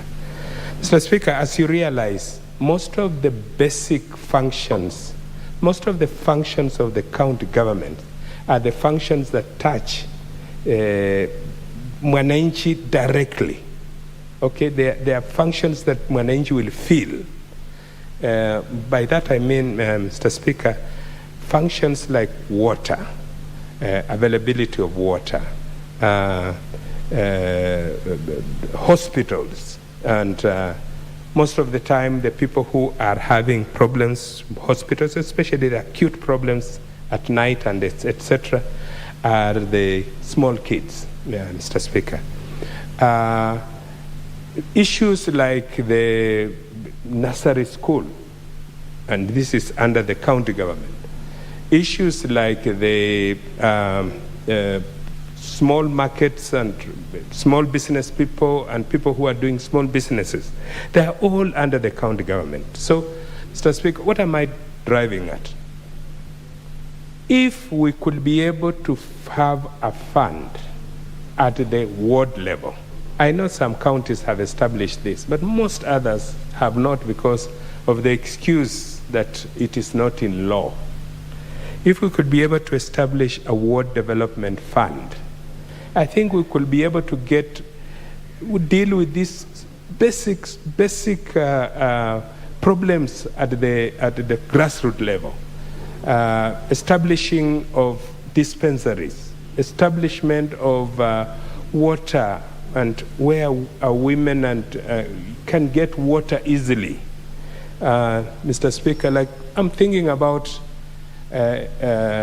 refurbing and putting together springs. In my constituents of Lukian, we have so many springs. And this is something that is very, very, very useful. I keep telling people who talk about we want piped water. Excellent, Mr. Speaker, if we have piped water, it's nice to have piped water. But piped water comes with a cost. And some of the costs might not be much, it might be 200 shillings per month or 300 shillings per month. And many people in the rural areas cannot afford this. So if we can be able to put together some of these facilities, springs and small wells, so that we can protect them and for our people to use, Mr. Speaker. And I digress a bit because basically I agree with what Mheshimiwa Gikari has put forward. But some of the ideas that I think we can be able to improve the livelihoods of our people is what I want to touch on, Mr. Speaker. And I would like, as we go forward, because I think devolution is here to stay, but I like as we go forward that we can think through and see how best can we have devolution best serve our people. And those are some of the things that I'm thinking about, Mr. Speaker. So, but coming back to the bill, yes, I agree with Mheshimiwa Gikaria, and I support him 100%, and I think this is the best way to go. I support. The Honorable Kipunguchi, you do not digress at all. The matters we have spoken to are the real matters that concern our people at the village level. And this is what we are about. It's very important. The Honorable Murugara, finally. Thank you, finally. Thank you very much, Mr. Speaker, sir. Allow me to rise and support this very timely bill brought by the Honorable Gikaria. Also allow me to say a few words about Honorable Gikaria towards the end of my speech, and you, the chair, also, because I never miss something to say about the speaker, you as the speaker on the chair, from time to time. Mr. Speaker, sir, I have said this bill is very timely in that continuously we must look at the vulnerable groups in our society and do and take all what it takes to ensure that we protect such groups unreservedly, and that when we are developing our country, we must also put into focus these vulnerable groups. And the groups are actually our ladies, the women, the youth, and the persons with disabilities.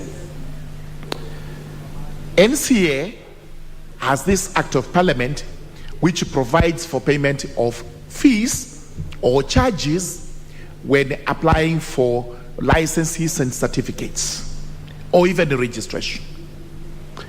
And when we were passing this particular act, we were oblivious of the fact that we must at all times bear in mind that the vulnerable groups, the groups that require affirmative action, are taken into consideration. And this has been going on for a long time in our country. It is not the best of practices, but I'm happy to see the political parties, when they were registering their nominees, have actually taken into consideration these groups, and especially my party, the UDA.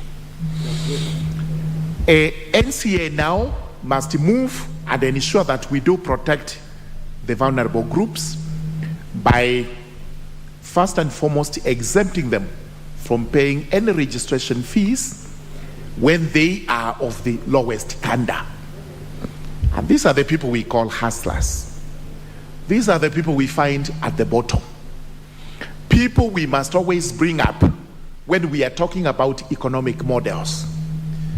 We started with the bottom up. Eventually we were told, no, we can call them the vulnerable, we can call them the sufferers, and we give them all other names. But it boils down to one thing.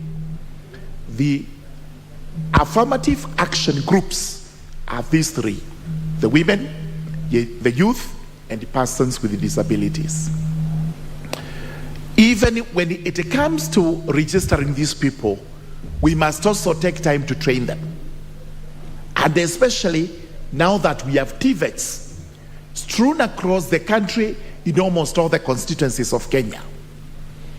We've talked favorably about the CDF, which is an iota of the funds we have in this country.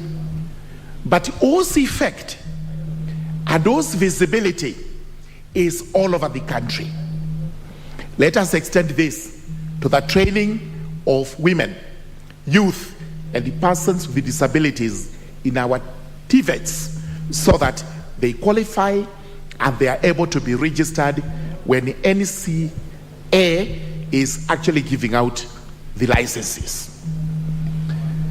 When we train them, we train our women, we train our youth, we train the persons with disabilities. We are improving the lives of these persons. We are improving the lives of those who depend on them. We are also improving lives of these Kenyans as we do for everyone else. Let us not always train our eyes on those who are at the top, those who have made it in life, those who claim to be very well educated, those who claim to be rich. Every Kenyan is equal to the other. Let us spend our resources to benefit every Kenyan in spite of the person's status in the life ladder. We are all important, and this is why today, this morning, we are debating about the vulnerable people. And let us extend this to even the GAF, which is with our women representatives in this particular house, that they emphasize mostly on these vulnerable groups. Thank you, Honorable Gikaria. This is timely.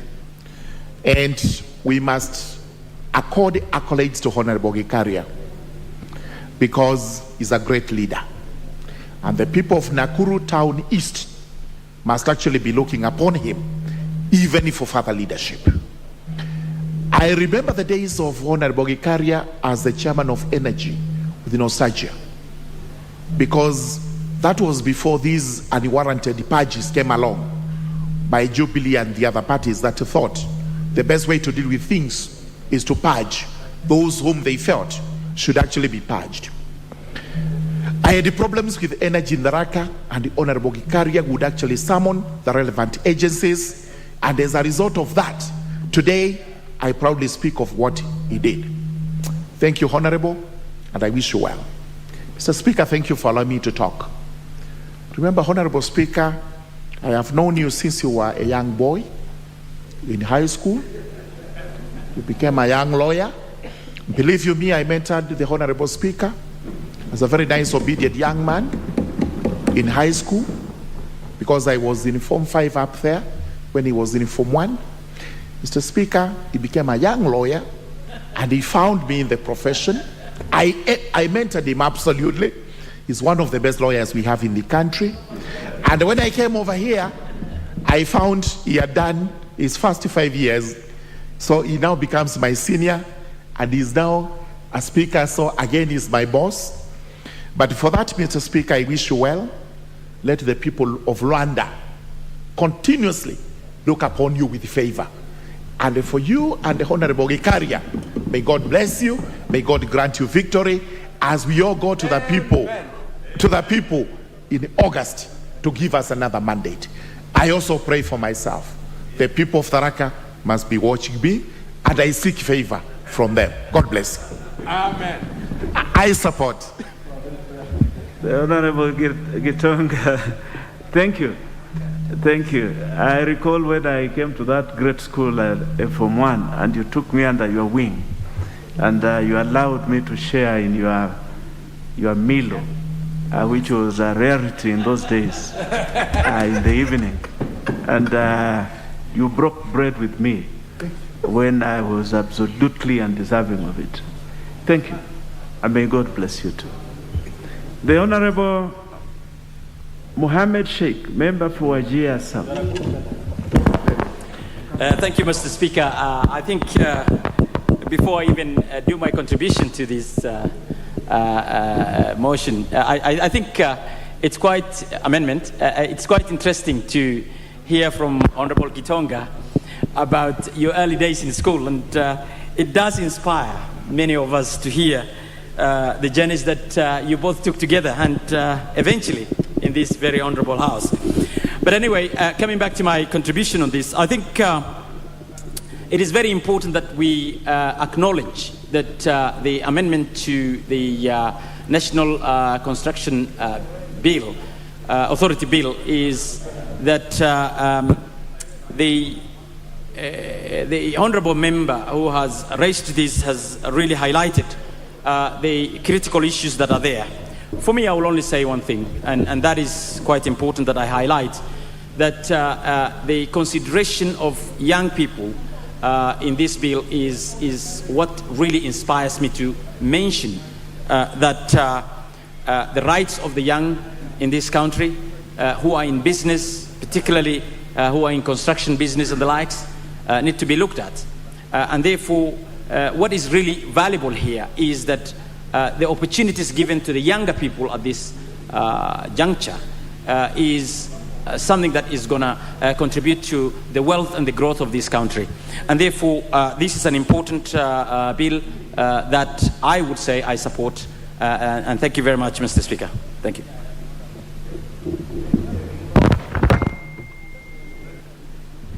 The Honorable Safia Sheikh, member for Marsabit.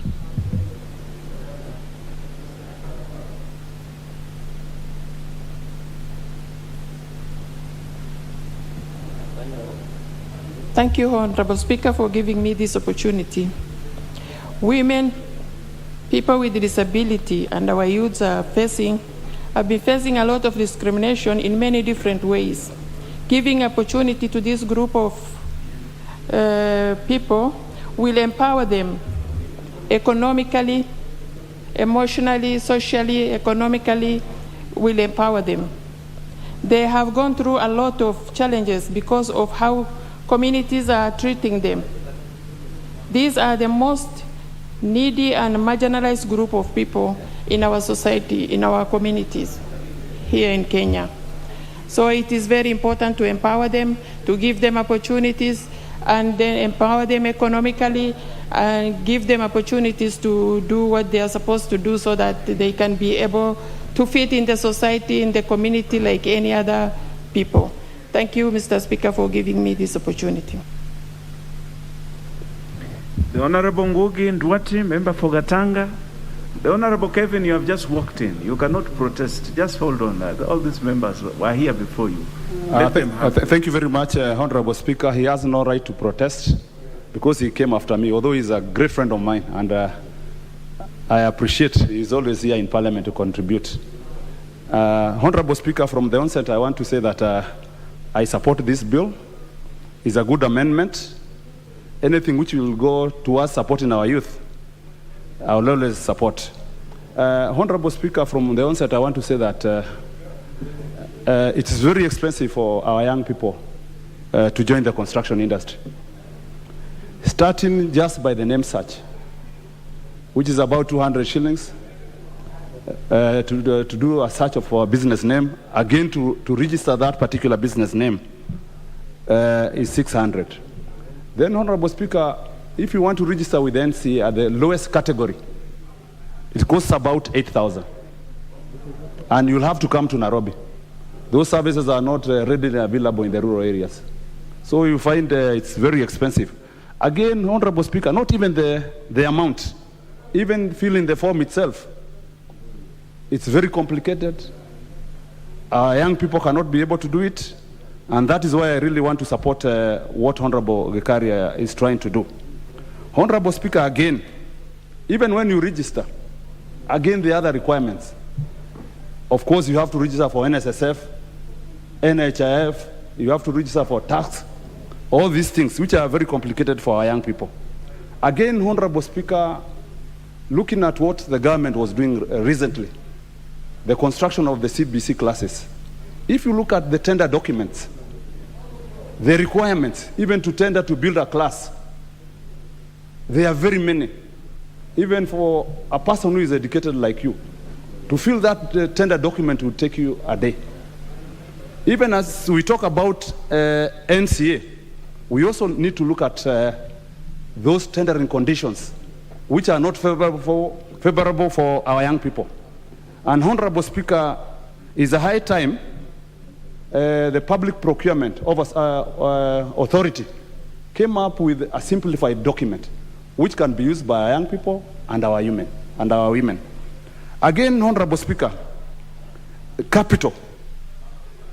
Starting a business, even for you register, if you are awarded just a toilet which will cost 500,000. As a young person, even to raise 100,000 is very difficult.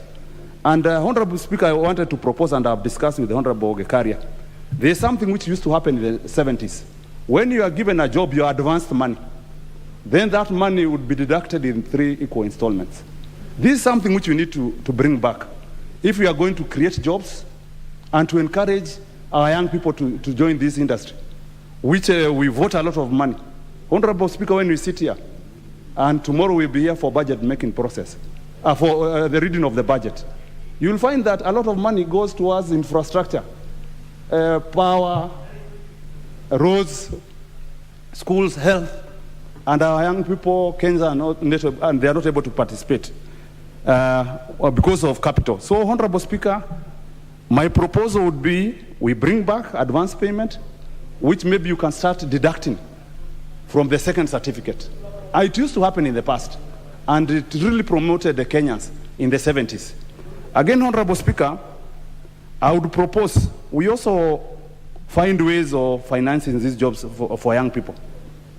We can encourage, especially CDF committees, to team up with the local suppliers, where we can give, maybe when a young person is given work, he can be able to give an irrevocable authority where the supplier can be paid direct. We must look for models which will encourage our young people to join the industry. Again, Honorable Speaker, we are training very many young people in our TVETs. Very many people, but they are very discouraged, Honorable Speaker. Because when they come out here, there are no jobs for them. Because most of the jobs locally, all the big construction works are being done by Chinese. All of them, we have pushed out all our local people, given all the jobs to Chinese. We vote money, our people cannot benefit. Of course, Honorable Speaker, it has been said that 30% to 40% should be set aside for locals. But Honorable Speaker, that one has never been documented anywhere. Even those documents, when they are being made, there's no provision that this 30%, this is the 30% which will be done by a local person. So, Honorable Speaker, I would propose, when we are giving out those huge tenders, it should be clearly set in the tender document, this is what will be done by a local, even the mode of payment, Honorable Speaker. I want to propose that it is done directly.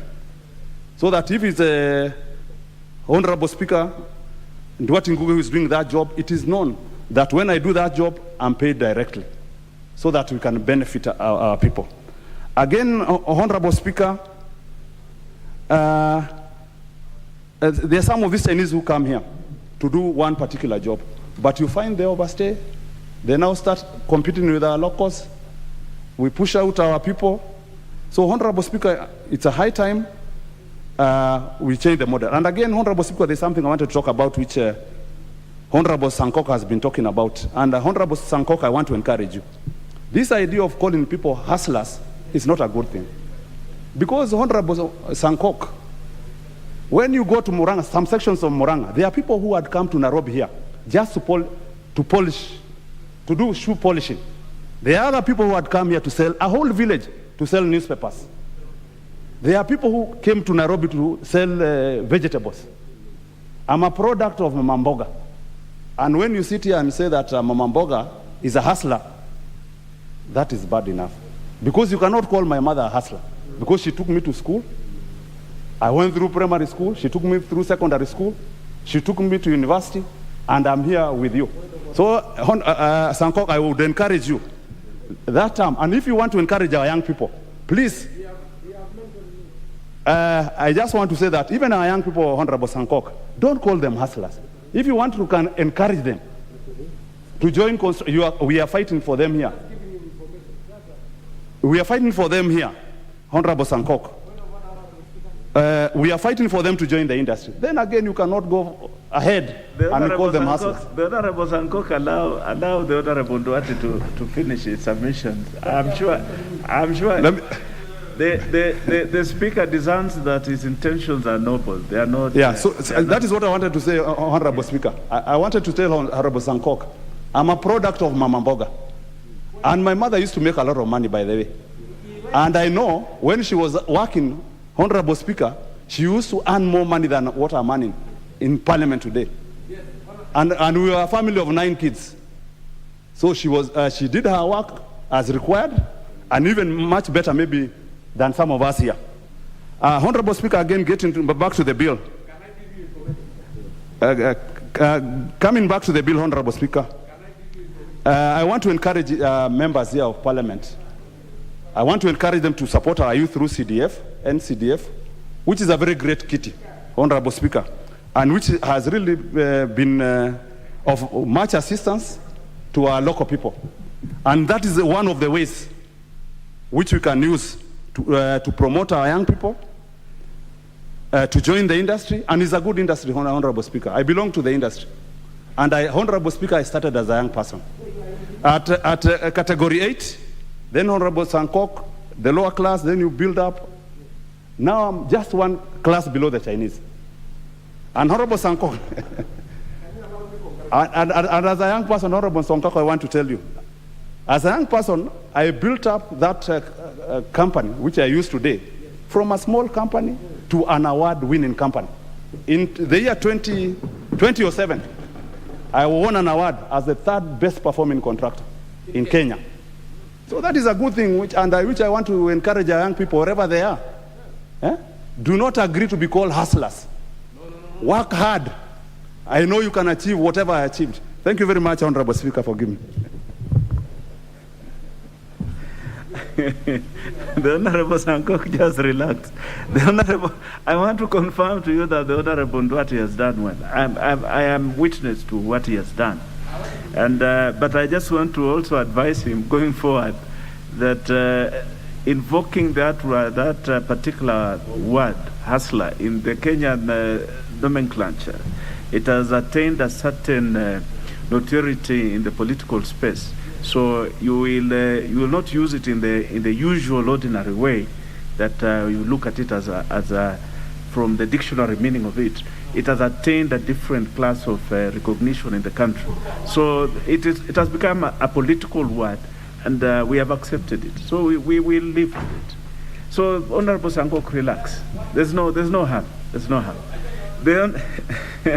No, you have contributed and it's finished. So I'll allow the Honorable Anyonyi now to make his contribution. Thank you, Mr. Speaker, for the chance to contribute to this very good bill. I want to thank Honorable Gikaria for coming up with this bill, which is actually a homemade bill. I think it's a lot of realities in the whole bill. One is that given that the youths and women are the majority in this country, and this actually should be able to help us and open up ways and means for the youths and the women to be able to get some contracts and employment as well. You know, Mr. Speaker, that the youths and women and population-wise, I was looking at the newspaper yesterday, they are the majority in this country. Women today are almost 57%, of course more than men, and the youths are more. And therefore this way, I think we'll be able to create time and space for the youth to be able to get jobs. Secondly, Mr. Speaker, in supporting this amendment bill, is that at the time of application for your company, whether the women or youths or the people with disability, I think the details must be there, so that when you're looking at the company profile, you'll be able to profile the company to see whether it's made up with the women, if it's a women group that has actually formed the company, or for that reason, the youths. The ages must come out very, very clear. Of course, if it's with a company for disabled brothers and sisters, should also come up very well so that when you are looking at it or evaluating, they are given the first priority in terms of awarding, so that they are awarded given the fact that, of course, it's made up of disability or the women groups, what have you. Mr. Speaker, the other thing is that I think we should be able to do, given that we have the CDF. In the CDF, of course, we have got the project management. And again, once we pass this particular bill, it should also come out very, very clear that when you're evaluating, when doing the evaluation of the companies that have applied for a specific job, we again have to put into consideration, the Speaker, that the people with disability are given, because the company will show the profile and the level of education for the main contractors of that particular, the main directors of that particular company. And of course, that again should come out very clear, so that when the project management committees of the CDF would be awarding that particular group, given that, of course, it's made up of the disabled persons or directors, and therefore be given the opportunity to be able to do that, because it is discriminative in the sense that we are looking at them as if it's their own creation. Being disabled, unless of course one has got a road accident, like a friend of mine had an accident the other day, and now he has had his hands cut off, and he was actually a CEC in one of the disciplines in Trans Nzoia. But some of them are born with disability, and therefore disability is not actually, it's just that it's a court creation, it's not the one's making. And therefore I think this Deputy Makaria, I think you did very well to come up with this bill, and therefore we're looking at it even from the CDF point of view. And I want to make it very clear that one, you have a project, whichever magnitude the project is, we look at the directors of that particular company that you are giving. So priority should be given to that, so that our brothers and sisters who are disabled, women and their youths, be given the first priority, as of course we know they are the majority. Lastly and not least, we should make it very clear, and this, I think during the third reading, we'll be able to do the amendment on this particular bill, so that it's acceptable across the board. With those few remarks, Mr. Speaker, I want to thank you for the chance, and thank Honorable David Gikaria for coming up with a very, very good bill that is actually a homemade. It's not theoretical, it's something that is affecting you and me in our day-to-day activities in building the nation of this country. I support, Mr. Speaker. The member for Karachuonyo.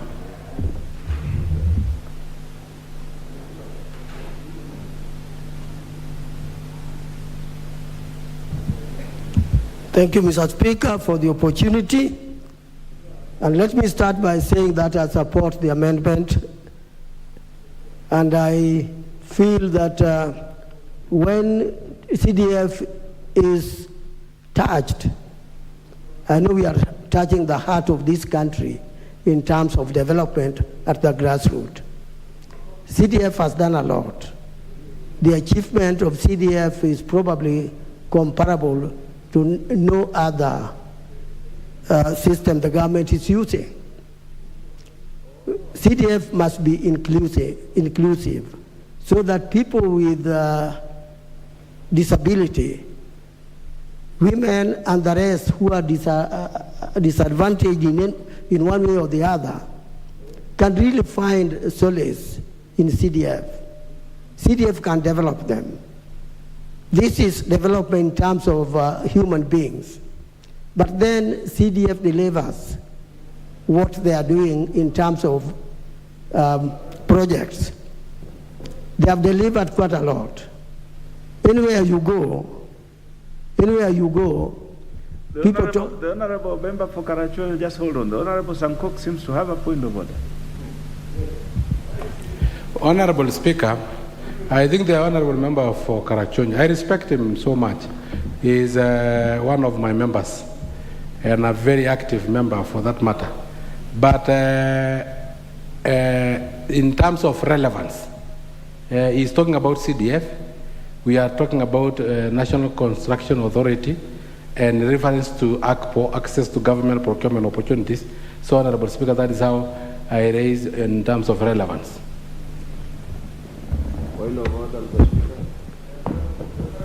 I didn't know. The Honorable Sankok, you are harassing the member for Karachuonyo. And Mr. Speaker, sir, is okay. Honorable. Just hold on. On the point of order by the Honorable Sankok is out of order. You are quite within your space to discuss the proposed amendments. As far as CDF does a lot of procurement, and it involves this particular bill would touch it. But the member for Bumula, the Honorable Mabonga, what is out of order? Just hold on, the Honorable Member for Karachuonyo. Mr. Speaker, I've been in the House and I've been listening to all contributions, and I've just realized that we are repeating the same thing about empowerment, documentation of our youth. And I think the mover, I have just been consulting with him. Just hold on. I've been consulting with him. He says he has even enough information on how we can improve on this bill to assist our young people. I would request, looking at the mood of the House, on Order 95, Mr. Speaker, you call upon the mover to reply. Because we have so many personal bills. Very well. You are within your rights, the Honorable Mabonga, to call for that. But let the member for Karachonyo finish, then I will consider your request. Thank you, Mr. Speaker, sir.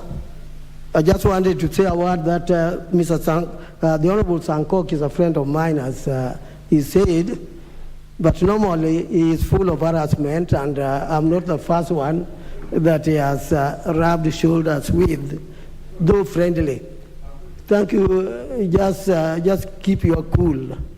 You will get a lot more. Now, what I was saying is that the National Construction Authority, that is really the main issue. Yes, it is true. We are talking about them in relation to CDF. And CDF has some limitation, a lot of limitation, because we have only two things to do: education and security. And when we are doing a number of things in terms of constructing schools and school classrooms and the rest of them, then NCA comes in. That's why I was talking about these other things. See the connection, my friend, and we'll be together. I'd like to be with you together. So what I was saying is that, yes, we must be able to give capacity to those who are a little disadvantaged. If we do that, we'll be carrying everybody along with us. These people who are disadvantaged need to be helped. And this is why I'm supporting the bill, because the bill is trying to ensure that we help them. Mr. Speaker, I'm happy with what CDF is doing, and I think we all need to increase capacity for CDF to do more than what we are doing now. And by extension, we will be able to do more to the disadvantage than we are doing today. Thank you, Mr. Speaker, for giving me your time.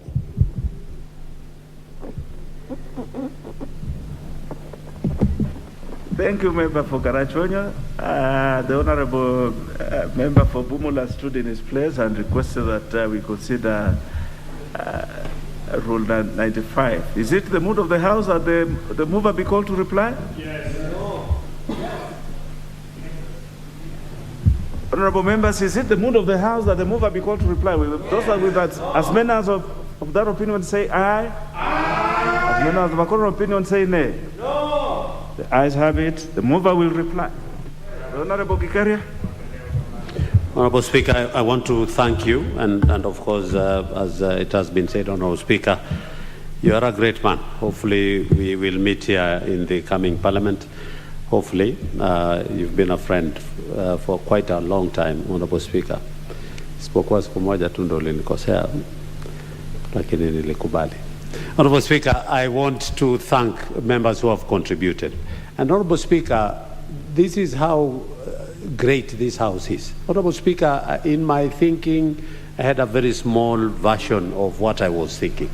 But from the contribution that I've gotten from members here, Honorable Speaker, it has widened my thinking. It has given me a lot of other input that and most of the members have indicated very clearly that yes, it is one thing to give that waiver, but even after giving that waiver, what next? Again, we go to the aspect of these vulnerable groups not getting enough financing, and how best can we be able to address that? And I want to agree, Honorable Speaker, especially what Mheshimiwa Nduati, the Member of Parliament, Engineer Nduati, Member of Parliament of Gatanga, has indicated.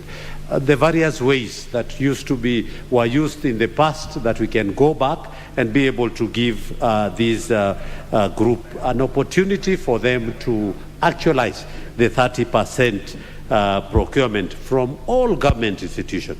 Honorable Speaker, it is true, and the Member of Parliament from Kisauni indicated that cartels have taken over, and they have used this aspect of, using youth, but the youth get only peanuts, while the bigger chunk of the money goes with the cartels. Honorable Speaker, it is something that we really need to look into, and more importantly, Honorable Speaker, is what you have spoken, the CDF, that it is an integral devolution unit that we need to really think about it, that if CDF could be used to be able to actualize some of the functions of the national government functions at the grassroots, then there would be so much improvement and so much economic empowerment for that. CDF will go a long way to try, and I totally agree with you that what if the maybe a few people who have not even members of parliament, but a few officers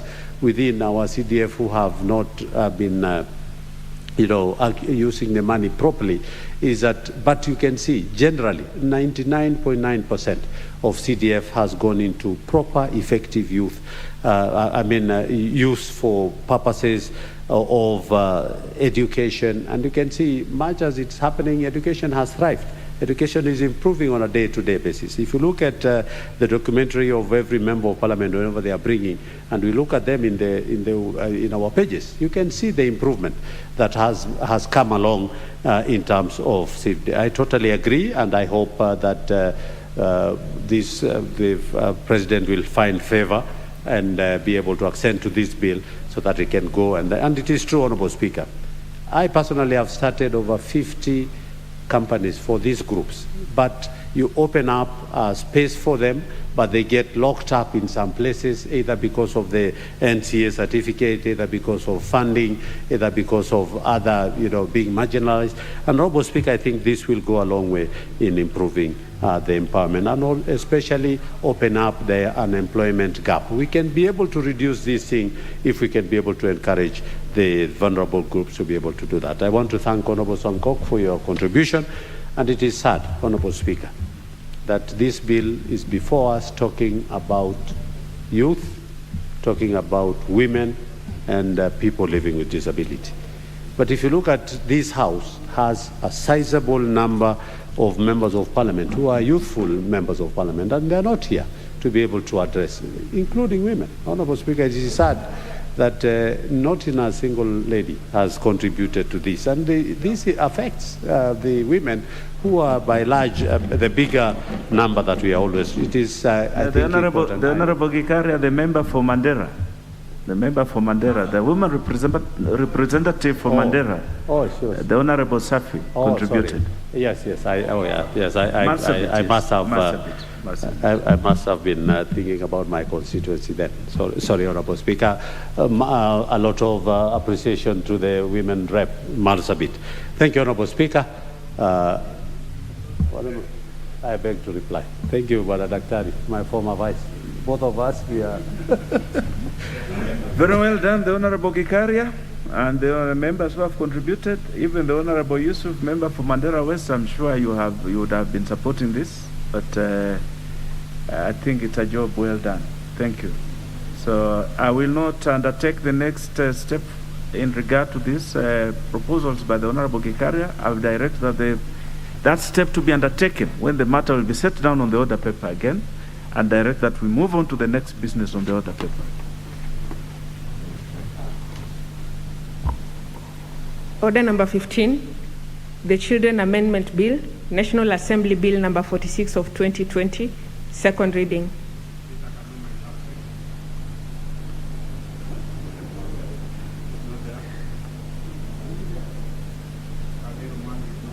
The Honorable Kaluma. The Honorable Kaluma again. As per the directions of the Speaker, then that is taken out of the list and it goes to the queue again for consideration later on. The next one on the order paper. Order number 16, the Public Procurement and Asset Disposal Amendment Bill, Number 3, National Assembly Bill number 49 of 2020, second reading. The Honorable Gadhiru Mwangi. The Honorable Gadhiru Mwangi, not in the House. I direct that that business be taken out and goes to the queue again from the very last. The next business. Order number 17, the Pharmacy and Poisons Amendment Bill, National Assembly Bill number 1 of 2021, second reading. The Honorable Alfred Keter. The Honorable Alfred Keter, not in the House. I direct that that business to be taken out and goes to the very last of the list for consideration of private members' bills. Next business. Order number 18, the Computer Misuse and Cyber Crimes Amendment Bill, National Assembly Bill number 11 of 2021, second reading. The Honorable Aden Duale. The Honorable Aden Duale is not in the House. I direct that this business to be taken out and to line up from the bottom of private members. Yes, the Honorable Duale is one of those ardent members of this House. He must be held up for a good cause. But the direction of the Speaker that it will be listed. So we'll move on to the next business. Order number 19, the Health Amendment Bill, National Assembly Bill number 14 of 2021, second reading. The Honorable Mwambo Mabonga is in the House. Proceed, the Honorable Mwambo Mabonga. It is your time on the stage. Thank you, Honorable Speaker. I beg to move that the Health Amendment Bill, National Assembly number 14 of 2021, be read the second time. Mr. Speaker, the main objective of this bill, or the principal objective of this bill, is to amend the Health Act number 21 of 2017, so that to provide the national government and county government a room for consultation through existing intergovernmental relationship, so that they can be able to establish the cancer or regional cancer centers. Mr. Speaker, we will all agree that cancer disease is the third leading disease in the world, and is causing a lot of problems right now in our villages, because most of the patients are very innocent or very green. We go for funerals, Mr. Speaker, and from the history of the sickness, even a layman can conclude that this person has been suffering from cancer. It's important that a lot of the billions is being spent on unnecessary functions and events in this country, and the primary duty for the country or for the government is actually to provide good health for its citizens. And that is important, that if we have the regional cancer centers, the screening will be done early, and the person will know the problem early enough.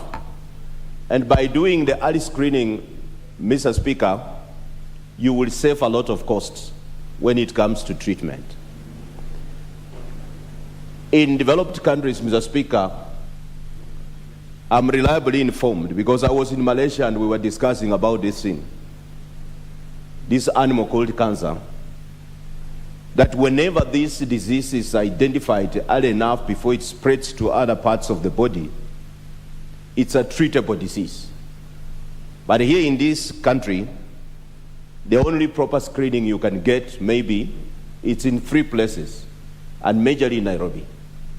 So it's important that the government sets aside the required amount to establish not necessarily in every county the way I had proposed earlier, but even just to have the regional cancer centers so that they can save many lives that are perishing today. Mr. Speaker, if the screening of cancer is done early, the medics are in this house and they can confirm that there are better chances of such a person surviving. But whenever the screening is done when the person has gone to the very late stage, the chances of survival and the costs that are involved in treatment, the Speaker, is quite a lot. It's also, with the new research, it's indicating that new signs or new cases of cancer are emerging. So with the research at our regional places, we are likely to curb these means in our society. In this bill, Mr. Speaker, the bill also seeks to amend the Principal Act to make it an offense for a person in charge of a public health facility to demand a permit or demands payment in advance or as a precondition in order to provide medical services. Mr. Speaker, I know it's worldwide tradition that all medical doctors take an oath to save life. And at times, this one I'm not just saying, I have seen many cases because there are small payments that are required even when the person cannot afford the payment. And Mr. Speaker, it has been ruled even in the courts. It's in the Constitution. But we are here to make sure that we reinforce what is in the Constitution. We reinforce and make sure that those people who have been tasked to be in charge of our health facilities, priority number one should be to save life. Mr. Speaker, I am sure if you walk in public hospitals, there are people who die even at the waiting, at the reception. And because there is no clear punishment that is attached to some of these sections in the Constitution, people take advantage to misuse people in such a public facilities. Mr. Speaker, this bill further proposes that the Principal Act should be amended to provide a punishment, make it an offense for any person in public health facilities to detain a deceased body or person as means of enforcing settlement of any outstanding bills. Mr. Speaker, I have a concern. I come from a rural constituency where, on daily basis, even where I'm seated here, I have just sent money, and of course it can't be enough to facilitate a dead body from a public moki to can be buried.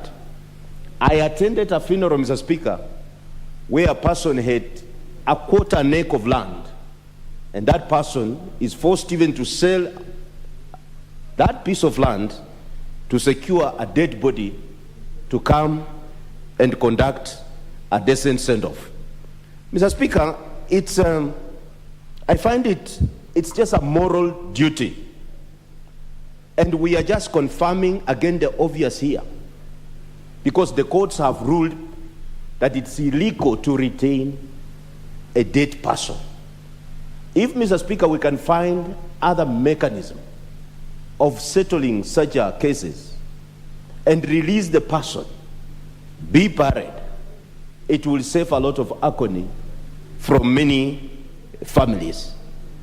Mr. Speaker, even if you retain a dead body for years, that dead body cannot be converted into a property to be sold so that you settle the bills that probably you are looking for.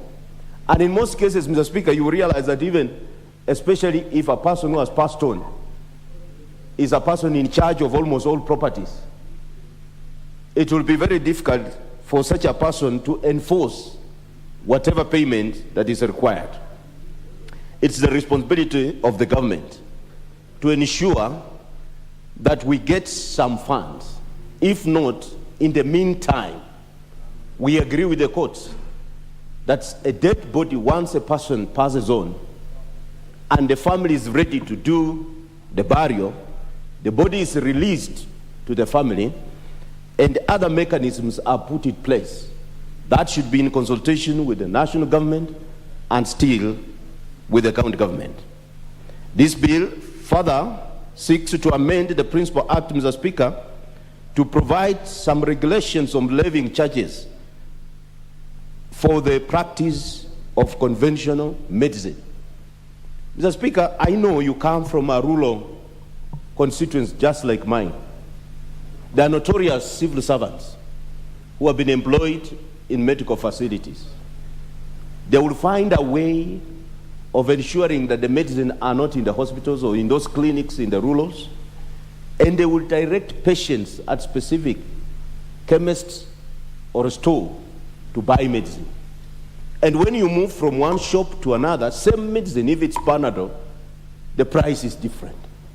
Is there a way, Mr. Speaker, we can regulate this so that the common mwananchi, we are talking of empowering people at the lowest point or lowest level of the pyramid.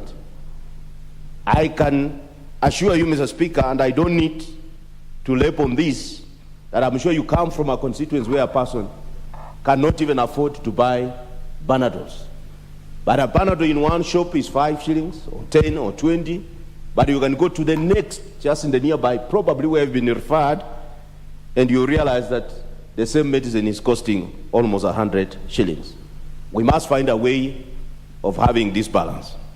Mr. Speaker, this bill does not in any way delegate legislative powers, neither does it limit fundamental rights and freedoms of any citizen.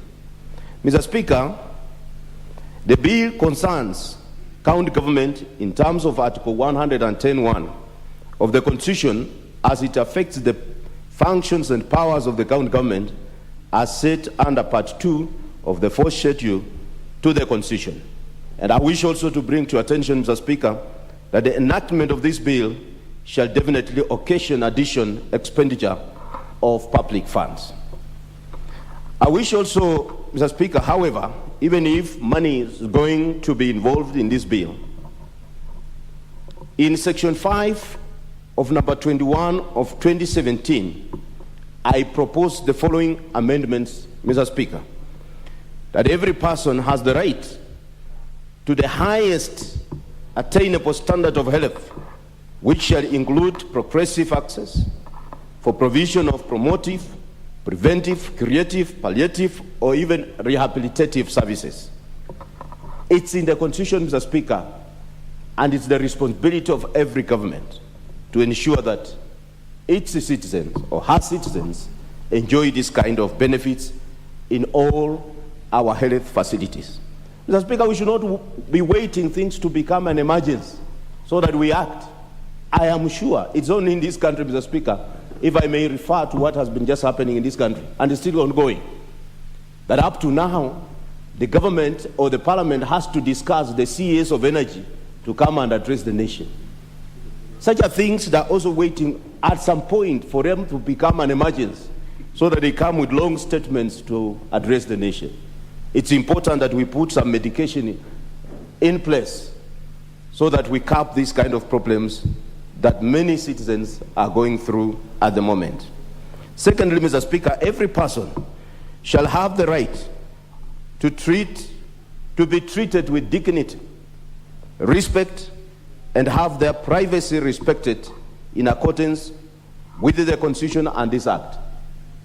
And you know, Mr. Speaker, when we talk of dignity, you and I probably will have insurance covers that can take us to some places where common mwananchi is not able to reach. They are talking of national insurance coverage. But today, go in the village and you'll be surprised. Some of those cards have been given to our old mamas in the village and old men in the village who don't know even how to use them, or when they go for medication in any facility, you will realize that those cards have no money. And secondly, you will be told you are given today a card, and even before the month elapses, before you use it, it has already expired. I have those similar cases, and I think it's just conmanship in the system of the government, and we must bring that to an end. The nation and the county government shall ensure the provision of free and compulsory vaccination of our children under the age of 5. Mr. Speaker, when I say of these things, they are in the Constitution, but how best can we reinforce this? Because if you go back in those clinics in your village, you realize that those people who are in charge of those health facilities, they're asking for some funds. And that is why some of our children are dying at very young stage, young, early age, because they have not been given the proper attention that is required. Our children should be, or our ladies, the mothers in the house, the maternity care should be provided free at all our medical facilities, especially when it comes to public facilities. For the purpose of implementing subsection 3, Mr. Speaker, the national government shall, in consultation with the respective county government, to provide funds for the county government to implement the amendments that I've just proposed. Mr. Speaker, in section 7 of number 21 of 2017, I propose to amend that every person has the right to medical emergency treatment. Mr. Speaker, we have medical facilities, whether private or public. Walk to emergency areas of our public hospitals to begin with, or even private health facilities. Is there a way, Mr. Speaker, we can ensure accidents even happen in this country? You can run. One time I had a patient who was very close to me, Mr. Speaker, and I don't want even to mention the hospital. I walked in one of big hospital, and it was on a Sunday, Mr. Speaker. Their machines were not working, so my ATM could not work. But interestingly, they were demanding payments before they attend to my patient. And I almost lost him at that very point. It's in the law. And we want to reinforce this, that anybody who denies a person and refuses deliberately to stabilize a patient and make arrangements for the referral commits an offense. And I'll be making those proposals on the kind of offense and probably the recommendation and the input of this House. I will appreciate if we get it right and ensure that our public hospitals, our medical officers, who are doing maybe a lot of work, but you will go even right at the reception, you are handled by subordinate staff, they may not understand even the condition of a patient, and you end up losing life. Mr. Speaker, for the purpose of this section, emergency medical treatment shall include the following proposals: pre-hospital care, stabilizing health status of an individual, or arranging for the referral in case where the health provider of the first call does not have facility or capacity to stabilize the health status of a victim. Mr. Speaker, I propose that any medical institution that fails to provide emergency medical treatment while having ability to do so commits an offense and is liable upon conviction to a fine not exceeding 3 million Kenya shillings. Mr. Speaker, those amendments, if they're captured, I'm sure we will provide just the very basic of what the citizen of this country requires most. I am sure even if we build good roads, we build good schools, if we have a sick nation, who will use these good facilities? We must have proper medical care for all citizens in this country, Mr. Speaker, for us to be proud as Kenyans. With those few remarks, Mr. Speaker, I beg to move. I request my good friend, Dr. Robert Bokose, member for Endebess, to second. The Honorable Bokose. Thank you, Honorable Speaker. I want to second this very important bill, the Health Amendment Bill 2021 by Honorable Mwambu Mabonga.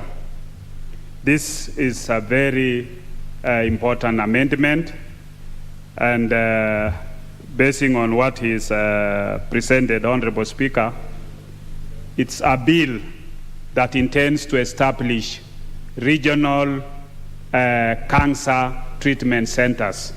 When we talk of regional, we mean where you have the country divided into various regions. Apparently, we already have a model that is working for the blood transfusion, where we have regional blood transfusion centers within Nakuru, Eldoret, Kisumu, Nyeri, Embu, Nairobi, Mombasa, and all those other, Nakuru and all those other places. This is what we call regional.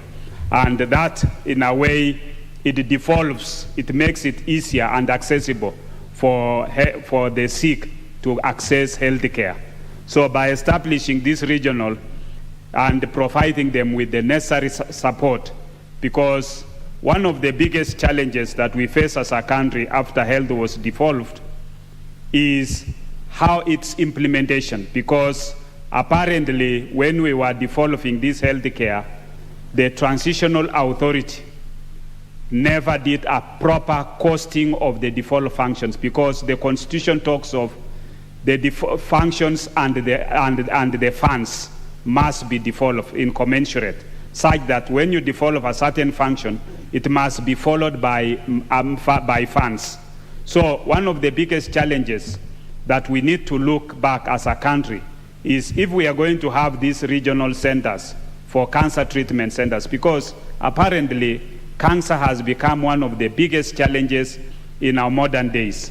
People are being taken to India, and by the time they are being taken to India, somebody is taken at advanced stage 3, stage 4 of the disease. That means this person, if we had early diagnosis and treatment, the person would have gotten better.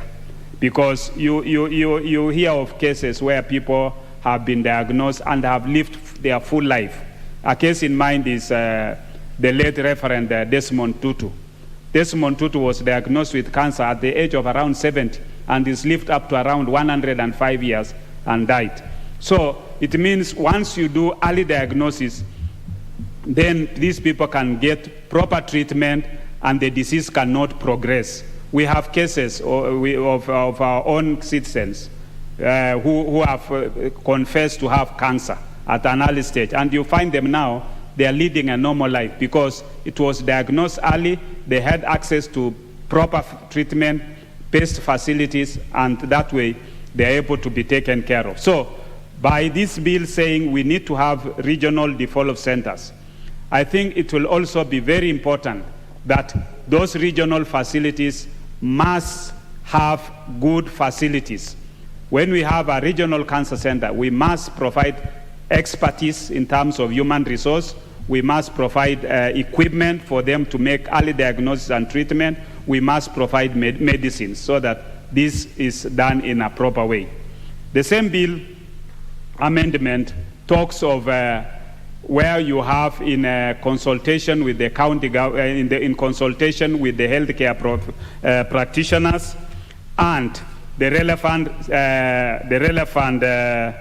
statutory bodies, where you need to do where you are going to levying of charges on the practice of conventional medicine in consultation with the relevant statutory bodies and stakeholders. We must be able to consult both the doctors, both the patients, both those who are involved in providing this health care in terms of how much do we charge for certain services. For example, if we must have uniformity in charges, because one of the biggest challenges is that when somebody goes to some of the private hospitals, the charges that are made there are very exorbitant, while the same treatment being offered in a government facility or in another facility charges less. For example, you'll find that somebody is taken to, you hear somebody was in ICU in one of the hospitals and was charged certain millions of money, when the same another person who was in another facility was charged less than that. So we need to have, at least, if there is going to be variation, it must not be exorbitant. It must not be a very big variation in terms of charges. So we must have, at least in conventional medicine, you know, when we talk of conventional medicine, we are differentiating. This is the modern traditional medicine.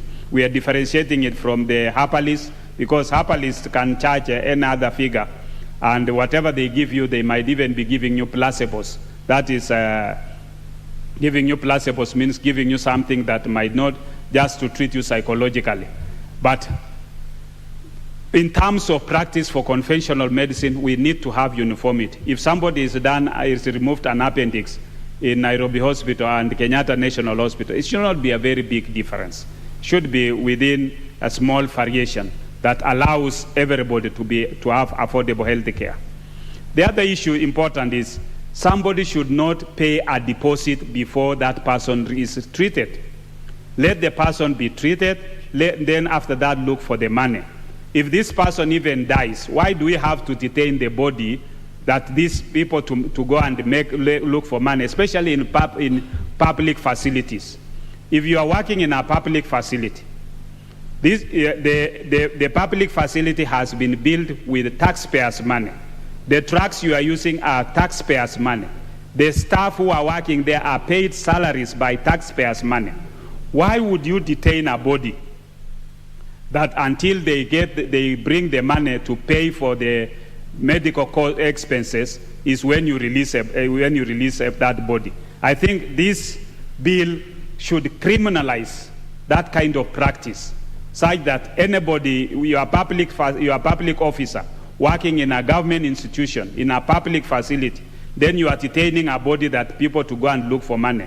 You should be surcharged, you should even be dismissed from that position because you are not worth it. Anybody working in government facility, you should not demand for this person to pay a deposit before the person is attended to. Admit the patient, let the patient start getting treatment, then the relatives or the persons can look for the money to pay for that treatment. So I think what Honorable Mwambu Mabonga has done is actually is responding. This bill, to me, I looked at it and said, Mwambu Mabonga is responding to his constituents, but not just his constituents alone, but all of us, our constituents, even the constituents of Endebess, my people in Endebess and anywhere. They would want, even, Honorable Speaker, your people of your constituency, they would want to go to the hospital and be treated and then look for money to pay for it. They should not have a situation where a body is detained that people to go and look for money. I think that, to me, is a good bill. It's a bill that responds to the wishes of many Kenyans, and I hope that this House will support it. With those few remarks, Honorable Speaker, I second.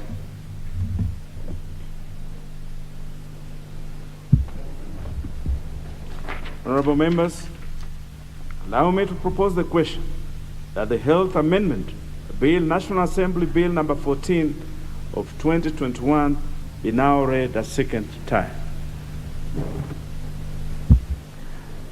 The Honorable Member for Bumula, the Honorable Mabonga. It is true that the courts have decreed that there is no property in a dead body in this country. But the way we go about this keeps me worried, because the troubles that you face from your constituents are the same ones that I face. And we seem to have more value in the dead than even the living, because the colossal sums of money we expend on the death industry is amazing. If we deploy that money to other things, we would really. But that is the debate. So the first go at this will be by the Honorable Boy, member for Kathian. Thank you, Mr. Speaker, for this opportunity. Mr. Speaker, I also rise to support this motion by the Honorable Mabonga. And first, I would like to thank him for coming up with a great motion. One of the responsibilities that members of Parliament have is to legislate. And coming up with such great amendments to the Health Act is really commendable, because really what he's done is he's representing his people by dealing with the issues of concern to them, and at the same time he's legislating by making amendments to the law. So that's excellent. And this is a kind of level of leadership that this country requires, people that react to the problems of the nation, and not only do they react, but they provide solutions, whether legislative or otherwise, not just complaining. I listened to him, Mr. Speaker. He didn't complain, he didn't lament. He talked about real issues, and he provided solutions through the legislation. And if all of us could be operating like that, all the way from the president to the deputy, to members of parliament, to governors, this country would be far. We would not be continuously complaining out there in the streets about the things that are going wrong. Mr. Speaker, upon independence, our forefathers set out to fight. They gave 3 fights that they had to deal with. The first one was ignorance, then the poverty, and then the issue of disease. Now, the matter of disease is what we are dealing with. And Mr. Speaker, this problem has continued to be a major problem affecting Kenyans. And in fact, has even become worse than when we got independence, because the kind of quality or the types of diseases that we have now have advanced, have metamorphosed. There are many, many more. Maybe because of the diets, probably because of the lifestyle, because, you know, there's people now are living luxurious lifestyles, which obviously are prone to major lifestyle diseases. So really, there is a bigger problem of healthcare. And obviously, that is the reason why, Mr. Speaker, you notice that in our Constitution 2010, this issue of health was addressed. In the Bill of Rights, it provides, the Constitution provides that everyone has a right to proper medical care. And Mr. Speaker, that basically then means that we have to be able to access the care, and it has to be of quality so that people can live healthy lives. And Mr. Speaker, that therefore means that what he's proposing about setting up cancer centers in every region really does, you know, completely answers to that question of providing proper medical care for our people. So I think it's a very good proposal. I've listened to the second, and he says that not only do we require that these centers be set up, but they have to be properly manned, they have to be properly equipped. Because there's one thing, you can set up, you can put up the buildings, and because if we just say it's a center, we'll put up the buildings and then suddenly nothing happens there. Mr. Speaker, if you go to our constituencies, you notice that a lot of members of parliament, before we were stopped from dealing with healthcare, had put up dispensaries. So those dispensaries are still there, they're just buildings. There are no doctors, there's no equipment, there's no medicine, and there's no treatment that takes place there. But the people still, you know, they still call them hospitals. So we need to come up with the proper cancer centers that are properly equipped, properly manned, and that are going to be functional. In fact, we must legislate the exact standards so that we ensure that we don't just put up buildings in order to accept what has been said. Mr. Speaker, again, the Constitution provides that no one should be denied emergency medical treatment for whatever reasons. And I guess that is to do with the first aid. But I think from the proposal I have had, the honorable member is proposing that it shouldn't just be, you know, emergency. It should be, no one should be denied medical treatment. I think that's what he's trying to talk about. And maybe we need to figure out, is it really possible? Maybe on private hospitals it might be difficult to enforce. But on public hospitals, no one should be asked to make a payment before they are treated. Honestly, I have heard the analysis that all these doctors are paid by taxpayers, or the medicine is bought by us. So why would anyone go to hospital and be told to make a payment before they get treatment? I think it makes sense what he's proposing, so that Kenyans can be able to get proper value. And Mr. Speaker, the current position where we are coming up with universal health care and trying to use NHIF to pay for those people that can afford to pay for their medical care from their salaries, and those that cannot, who are called indigents, are supposed to be paid for. Maybe that will go a long way in ensuring that the problem he's trying to address is sorted out, because going forward, we must ensure that our people are properly dealt with. I like the penalties he's proposing. And in fact, maybe if we had a way of making them even more hefty, I would propose that we increase the penalties. Because this is the problem that we face. People are sick, they are treated, they get better. And you know, people don't leave the hospital when they are completely well. They leave a hospital and they are given bed rest at home. And then a doctor says that now you cannot go because you have a bill of 50,000, 20,000, 10,000, 5,000, and they're detained. So you turn people who are sick into prisoners. What that does is that if the problem was the problem was a health care issue, now it becomes now a mental issue. Because can you imagine the anguish of struggling with a medical condition in the body, and you have to figure out where to get money? That again becomes a problem, because now it starts affecting the mind. And Mr. Speaker, you've seen cases where people go and smuggle their loved ones from hospitals because of these kind of things. We need to figure out how do we protect the hospitals, and how then do we also protect the patients. So in that bit, I support that anyone who's found culpable should be punished severely. But we also must figure out how do we protect the hospital so that people don't go in, refuse to make any payments, get treatment, and then walk out because the law says that they don't have to pay. We need to marry these proposals with the NHIF bill so that we are sure that whatever happens in every hospital is safe for Kenyans. And there's also, we also legislate for prosperity. You saw, in this house we came up with a proposal that we cushion health, whatever, not health, but oil marketers. We said we'll come up with some money that we'll put aside from the levies, and then we can cushion oil marketers. Suddenly, it has become a problem because we realize it is not sustainable. In the next 1 or 2 months, if the prices of oil keep going up, it will be impossible to be able to cushion the prices, and suddenly Kenyans will have to pay much more on pump prices for fuel. So clearly, when we come up with legislation, let us think far ahead. Let us look at the worst case scenario so that we don't come up with legislation and then it becomes impossible to implement. I also am concerned because there's also the issue of detaining dead bodies. And I like the analysis when they say that, the dead body has no value. And Mr. Speaker, you actually did mention that the Africans have a way of valuing dead bodies. In fact, some communities, they value them more when they are dead than when they are alive. I've gone to funerals, you find somebody has been dressed up in a brand new suit, brand new shoes, brand new socks, even brand new underwear. But when they were alive, the family never even gave them food to eat. They couldn't put food on the table. I mean, that's a reality. And you've also seen places where somebody passes on and they rush to the rural home and put up a house so that they can bury them where there is a house next door. And this person had nowhere to go to call home before. So I think it's a fact that Africans have an issue with the issue of dead bodies. So let us find a way of protecting them, because those are our voters. So how do we protect them? Once the person is deceased, detaining them becomes a problem, because eventually, Mr. Speaker, these bodies are actually disposed in mass graves.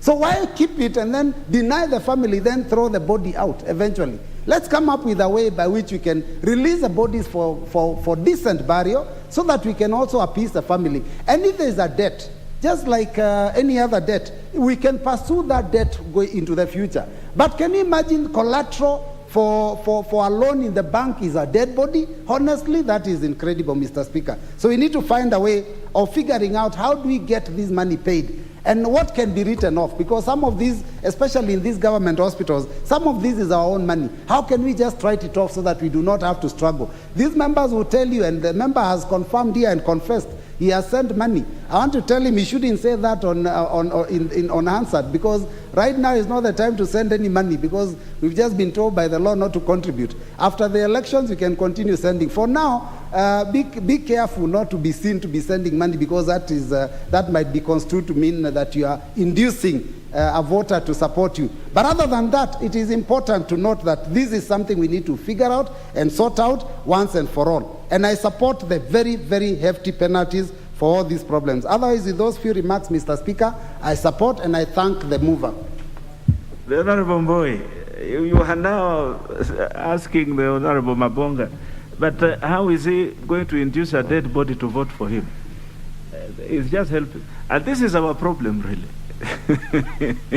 I'm sure all these members here, apart from probably the Honorable Yusuf Haji, who doesn't have these problems of contributing to funerals. But I'm sure that any member here who does not come from probably the Muslim constituency, there is no weekend you will not part with at least some reasonable hefty sum of money for these purposes. And the sooner we get out of it, I think we need to relook at the whole philosophy of life and the dead, so that we divest ourselves from that and give a decent burial, but we should not spend too much in that process. The Honorable Yusuf Haji, I will give you space before the Honorable Sankok, because we cut you out. Thank you. The member for Imenti, you are out of order. The Honorable member for Imenti, you are out of order. You have not even keyed in. The Honorable member for Imenti. The Honorable member for Imenti. The Honorable member for Imenti. Okay, thank you so much. Just hold on, the Honorable Haji. Thank you so much, Speaker. Just hold on, the Honorable Haji. We will not allow this. The Honorable member for Imenti, I will do this just once. Kindly just approach the Speaker's bench here. Please do. Proceed, member for Mandera West.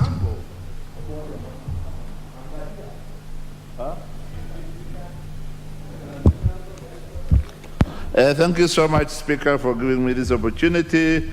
And I also sincerely thank the mover of this amendment, that it is very timely and it is the real issue that this country requires today.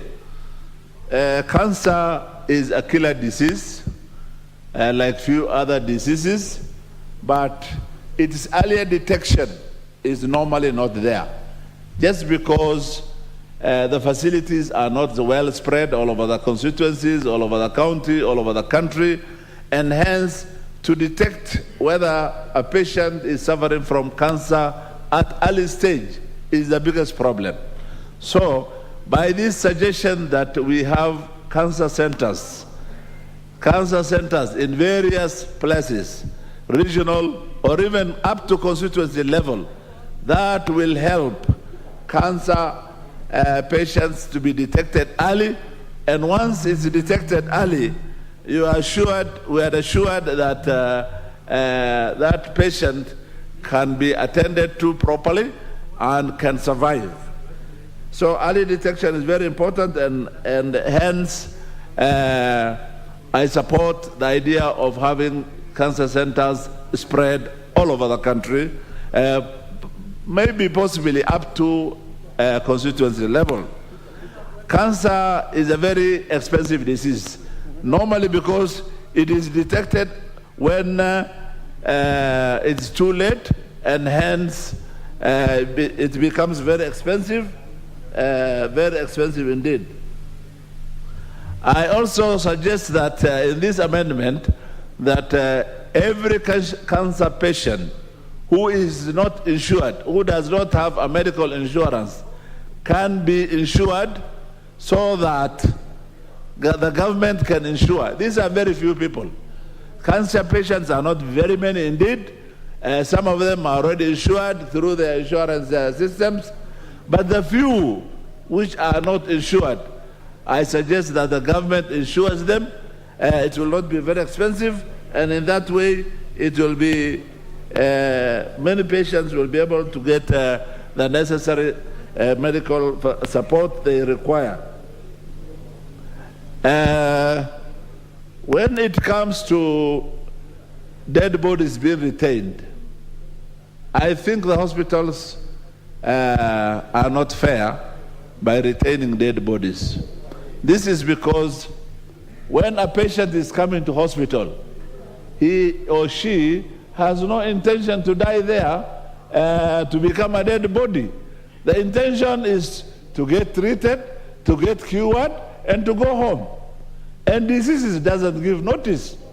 You can fall sick beyond midnight, at midnight, You did not prepare yesterday that tomorrow you'll be sick and you have to have some money ready somewhere. And the following day you go to hospital, you are not prepared, and unfortunately the person dies, and then the body is retained. That is very, very unfortunate situations, as diseases don't give notices, and hence dead bodies should not be retained. In my culture, or the Muslim culture, dead bodies are disposed immediately. Immediately they die. Immediately they die. And dead bodies, you don't have to clothe them with very expensive clothes. You put a white cloth like the one I'm putting on, wrap the body. Whether that person was a minister, whether he was a rich person, whether he or she was a poor person, once you are dead, dead body is a dead body, and it has to be disposed immediately at the least cost, which is just putting a piece of white cloth around and dispose it immediately. If every Kenyan could have followed that culture, of course culture takes time to adapt it, but since already your neighbor is practicing, and it's a very good culture, why don't you slowly start adopting it? You don't have to buy shoes, watch, and other expensive ornaments for a dead body. He or she doesn't need it at all. And hence, I stand to support this motion, and it is very timely, and it is not for only his constituents, it is for the whole of Kenyans, and if it goes through, Mheshimiwa has contributed to the welfare of all Kenyans. Thank you so much.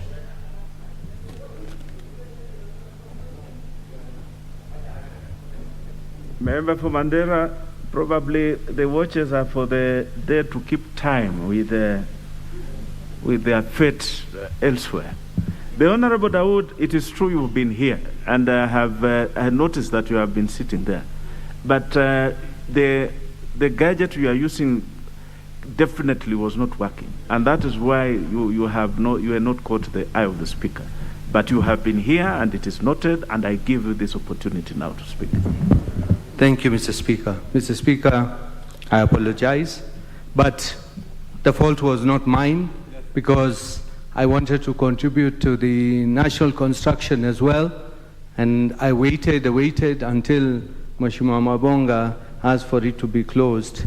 And the second time, I'm wondering, when I've been here, people have come after me and contributing.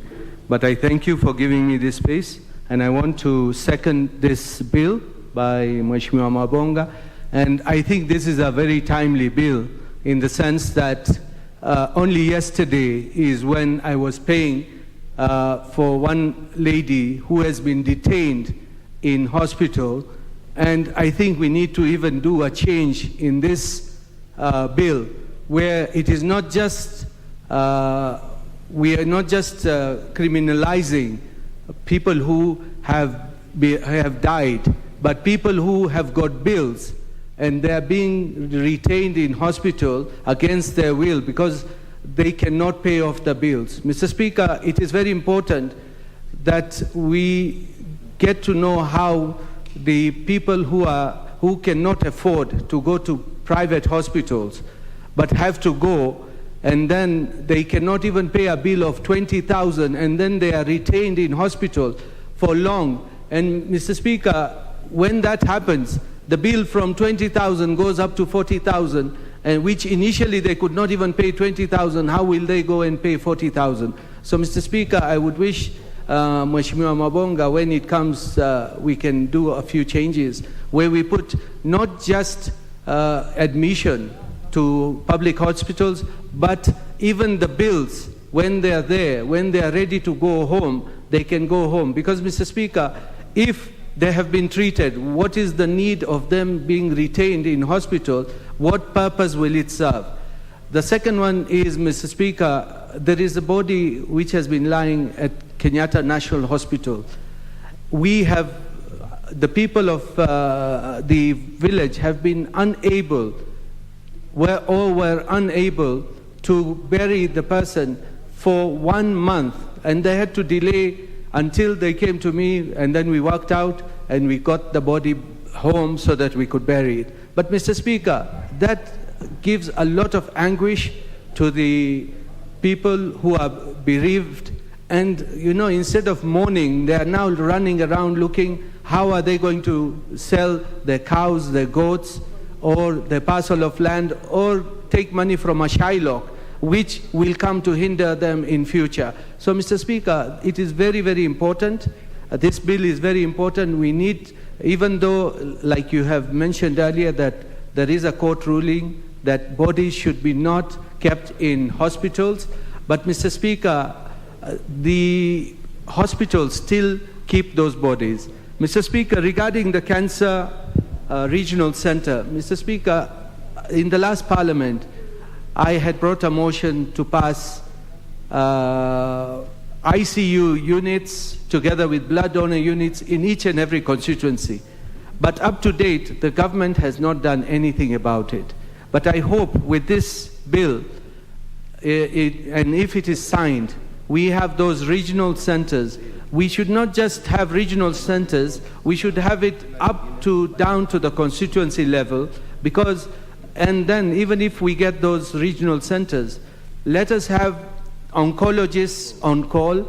We have the proper machinery, the one which is here at Kenyatta University Hospital, something like that in each and every regional center. Mr. Speaker, cancer is a scourge, especially in Meru County, where most of the patients who go to Kenyatta Hospital, 25% of the patients who are at Kenyatta come from Meru County.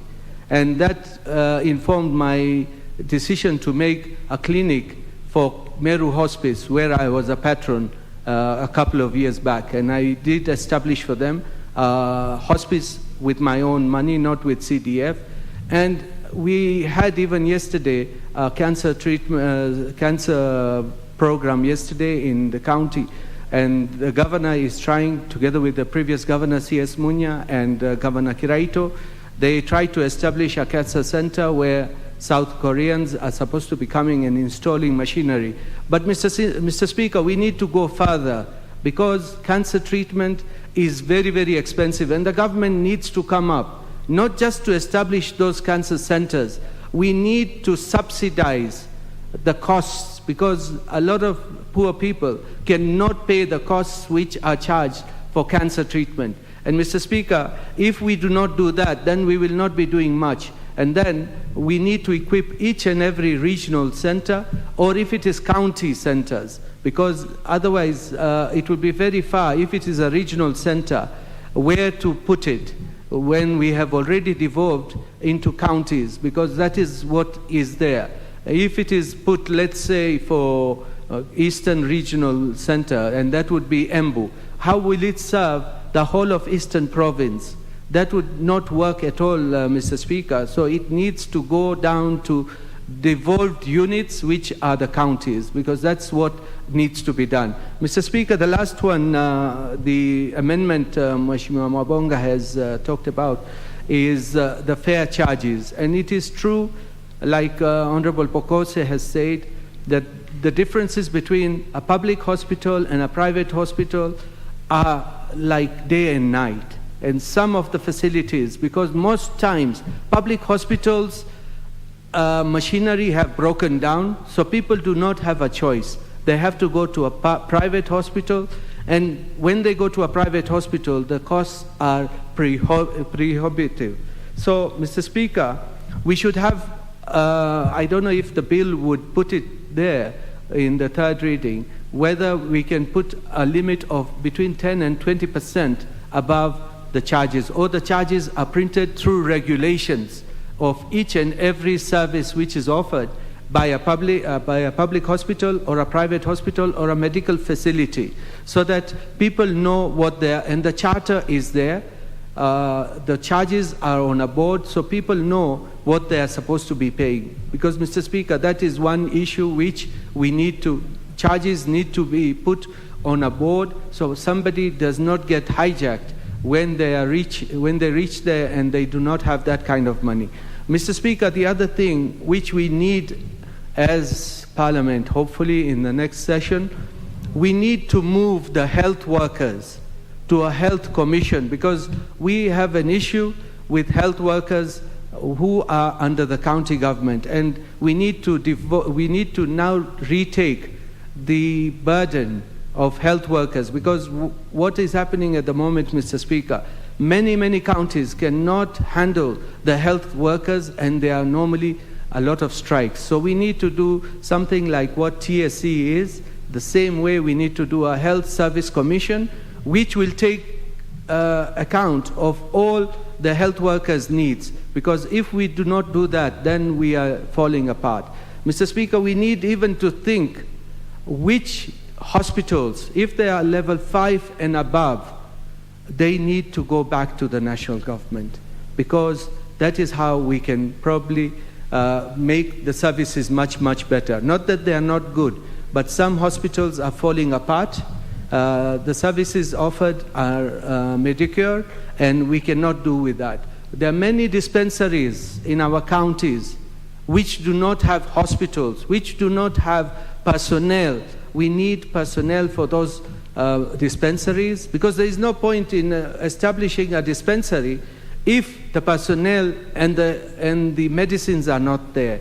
So, Mr. Speaker, I want to join my colleagues in congratulating Honorable Mwabonga, and with those few points, I think we need to make sure we can always put a bill and a law in place, but implementation is the main issue. We need to get implementation up to notch, that people who are retaining bodies should not, because they will not get anything out of that body. And by retaining it, you're adding expenses of mortuary expenses and all that.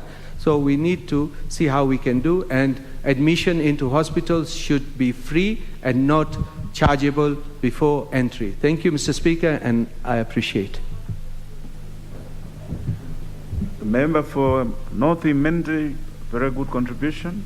It gives us a chance to reconsider the structure of our devolution and our constitution. Probably some of these services need to be clustered, some of these counties need to be clustered, because some of this equipment that needs to be set up is quite expensive, and we may not be able to do it across the county, the 47 counties at once. So we need to think about how to reach people in some of this. But the people who are in charge, the staff that are in charge of the gadgets in the house, should up their game, so that members, when they key in, it is true that they've keyed in. The Honorable Dawood has been here with this particular speaker from 9:30, and I was wondering whether today he just wanted to keep the speaker company and not to speak. But all is well that ends well. The Honorable Koi Waluke, member for Sirisia. The Honorable Sankok, just hold on. You have also been with me here, but let us give the Honorable Waluke a chance. Thank you very much, Honorable Speaker, for giving me chance. And I rise to support this bill, Mr. Speaker. It is timely, and if as a House we pass it, Mr. Speaker, it is going to help this country. Mr. Speaker, there are people, poor families, Mr. Speaker, in this country who suffer, but they don't get proper medical care in this country, Mr. Speaker, and due to lack of resources or finance, because they come from poor families, Mr. Speaker. And this bill, Mr. Speaker, if we pass, it is considering so many issues that it can solve for us in this country, Mr. Speaker, as a nation. Mr. Speaker, cancer is the main killer. These days, Mr. Speaker, I don't know, because of the food that we are eating, because you get very many people are suffering from cancer, Mr. Speaker. And Mr. Speaker, it is one of the most expensive diseases, Mr. Speaker, that it's really killing people. Mr. Speaker, the health workers in this country, Mr. Speaker, they are human beings like anybody, any other human being, Mr. Speaker, but some are inconsiderate, Mr. Speaker, due to they are after money, especially, let's say, in private hospitals. The other day, Mr. Speaker, a month ago, we raised money to pay the bill for one of our colleagues, our colleague who died, the former MP for Mount Elgon, which the hospital refused that the bill was 5 million shillings. Unless it was paid, the body of Honorable Sarut was not to be moved home for burial.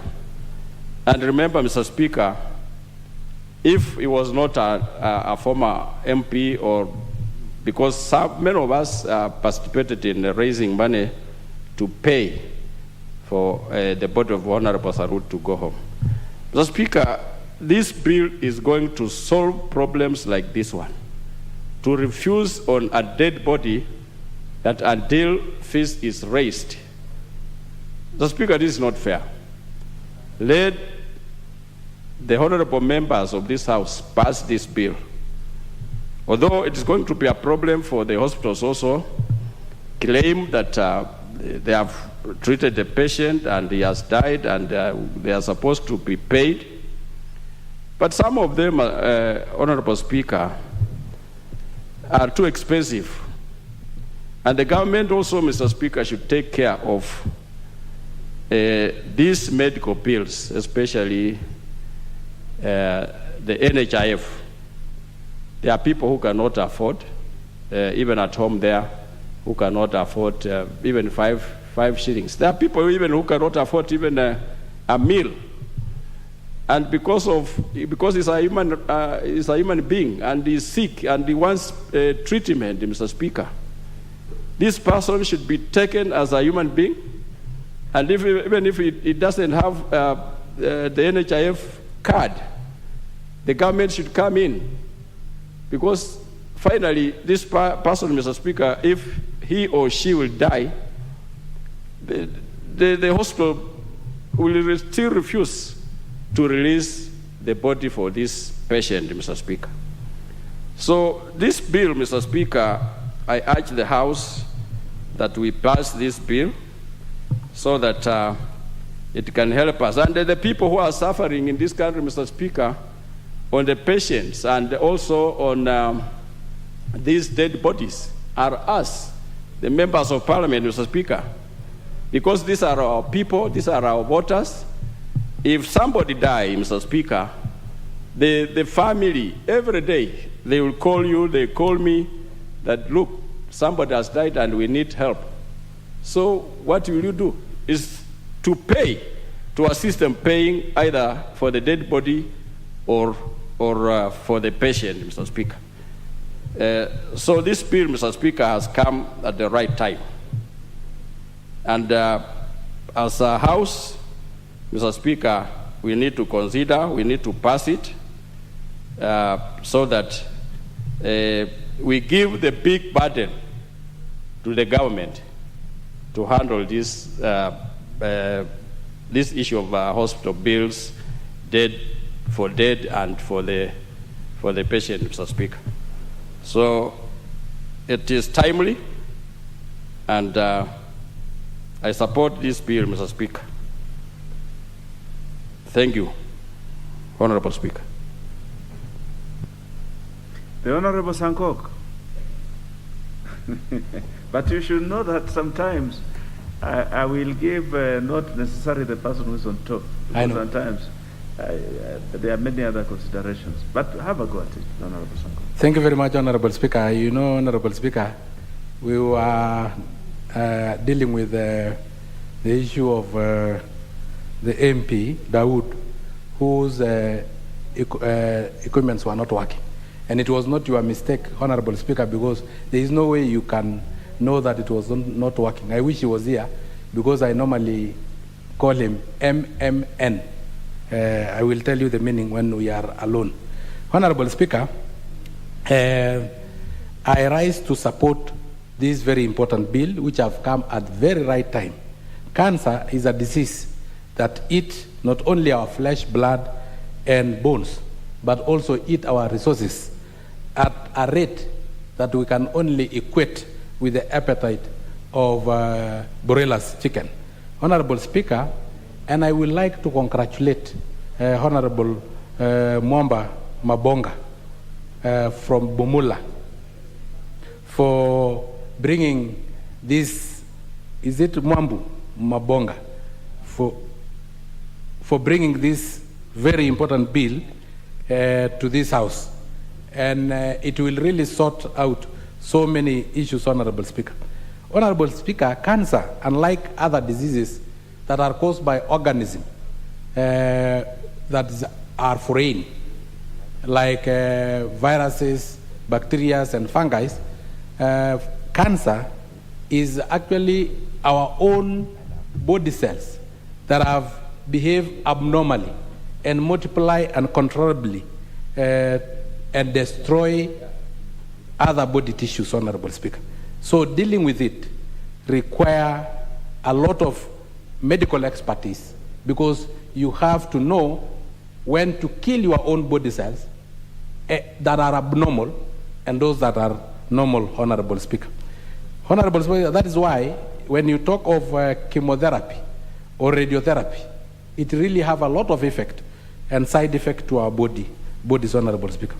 Honorable Speaker, at the same time, Kenyans are one disease away from poverty. And many families in Kenya are one patient cancer away from becoming destitute, Honorable Speaker, because of the skyrocketing cost of treatment in Kenya. Therefore, when this bill is brought for us to be able, first of all, to have ways of controlling these skyrocketing medical bills, how can we come in? Should we come in through universal health care, NHIF, so that we can be able to cushion our poor families? Because some of us who are privileged to be members of parliament, members of county assembly, and top civil servants can access best medical services and can be able to pay for those medical services. But remember, also our constituents and our voters are also human beings with human feelings, Honorable Speaker, and they are suffering down there because they cannot afford. Most of them have lost their lives. Most of them have lost their loved ones simply because they are not accessible to proper medical care. Honorable Speaker, it also beats logics that a patient must pay before they are admitted, before they are treated. And you know, a medical condition is an emergency. You can faint while you are in this house, Honorable Speaker. You may have money, but not in your pocket. You may have money, but in assets. You need to dispose those assets to be able to pay. But when you are told you can die fast as you wait for payment, when you are told we cannot treat you until you dispose those assets or you get the money, Honorable Speaker, it beats logics and it beats morality and all known medical oaths, Honorable Speaker. Therefore, when clause, I think 3 sub-clause 4 proposes a 3 million fine for any medical practitioner or any doctor who refuses to treat a patient until they pay, then I think we support that one, Honorable Speaker. Honorable Speaker, these issues of our health sector, where did the rain start beating us? Honorable Speaker, I was a student leader in the University of Nairobi during the introduction of parallel degree program. And I remember I was suspended, I was jailed, I was tortured because I said, when you charge your potential workers while training them, they will come and pass that fee to the common mwananchi. Honorable Speaker, I remember complaining, even in, I think it was KTN talk show, that you cannot have an A without money becoming a C in terms of grade, and grade C topped with money becoming an A. Because when they introduced parallel degree program, when you had an A, but fortunate enough you have money, that is approximately 4 million Kenya shillings, then you can train to be a doctor. What will happen with this doctor who have trained using 4 million Kenya shillings? They will need return in their investment. That is what we are witnessing currently, Honorable Speaker. Honorable Speaker, again, you end up having doctors who are half-baked because they paid for their degree, they got their degree, but are they the best? Are they knowledgeable enough, Honorable Speaker? That is what we are witnessing, and that is why we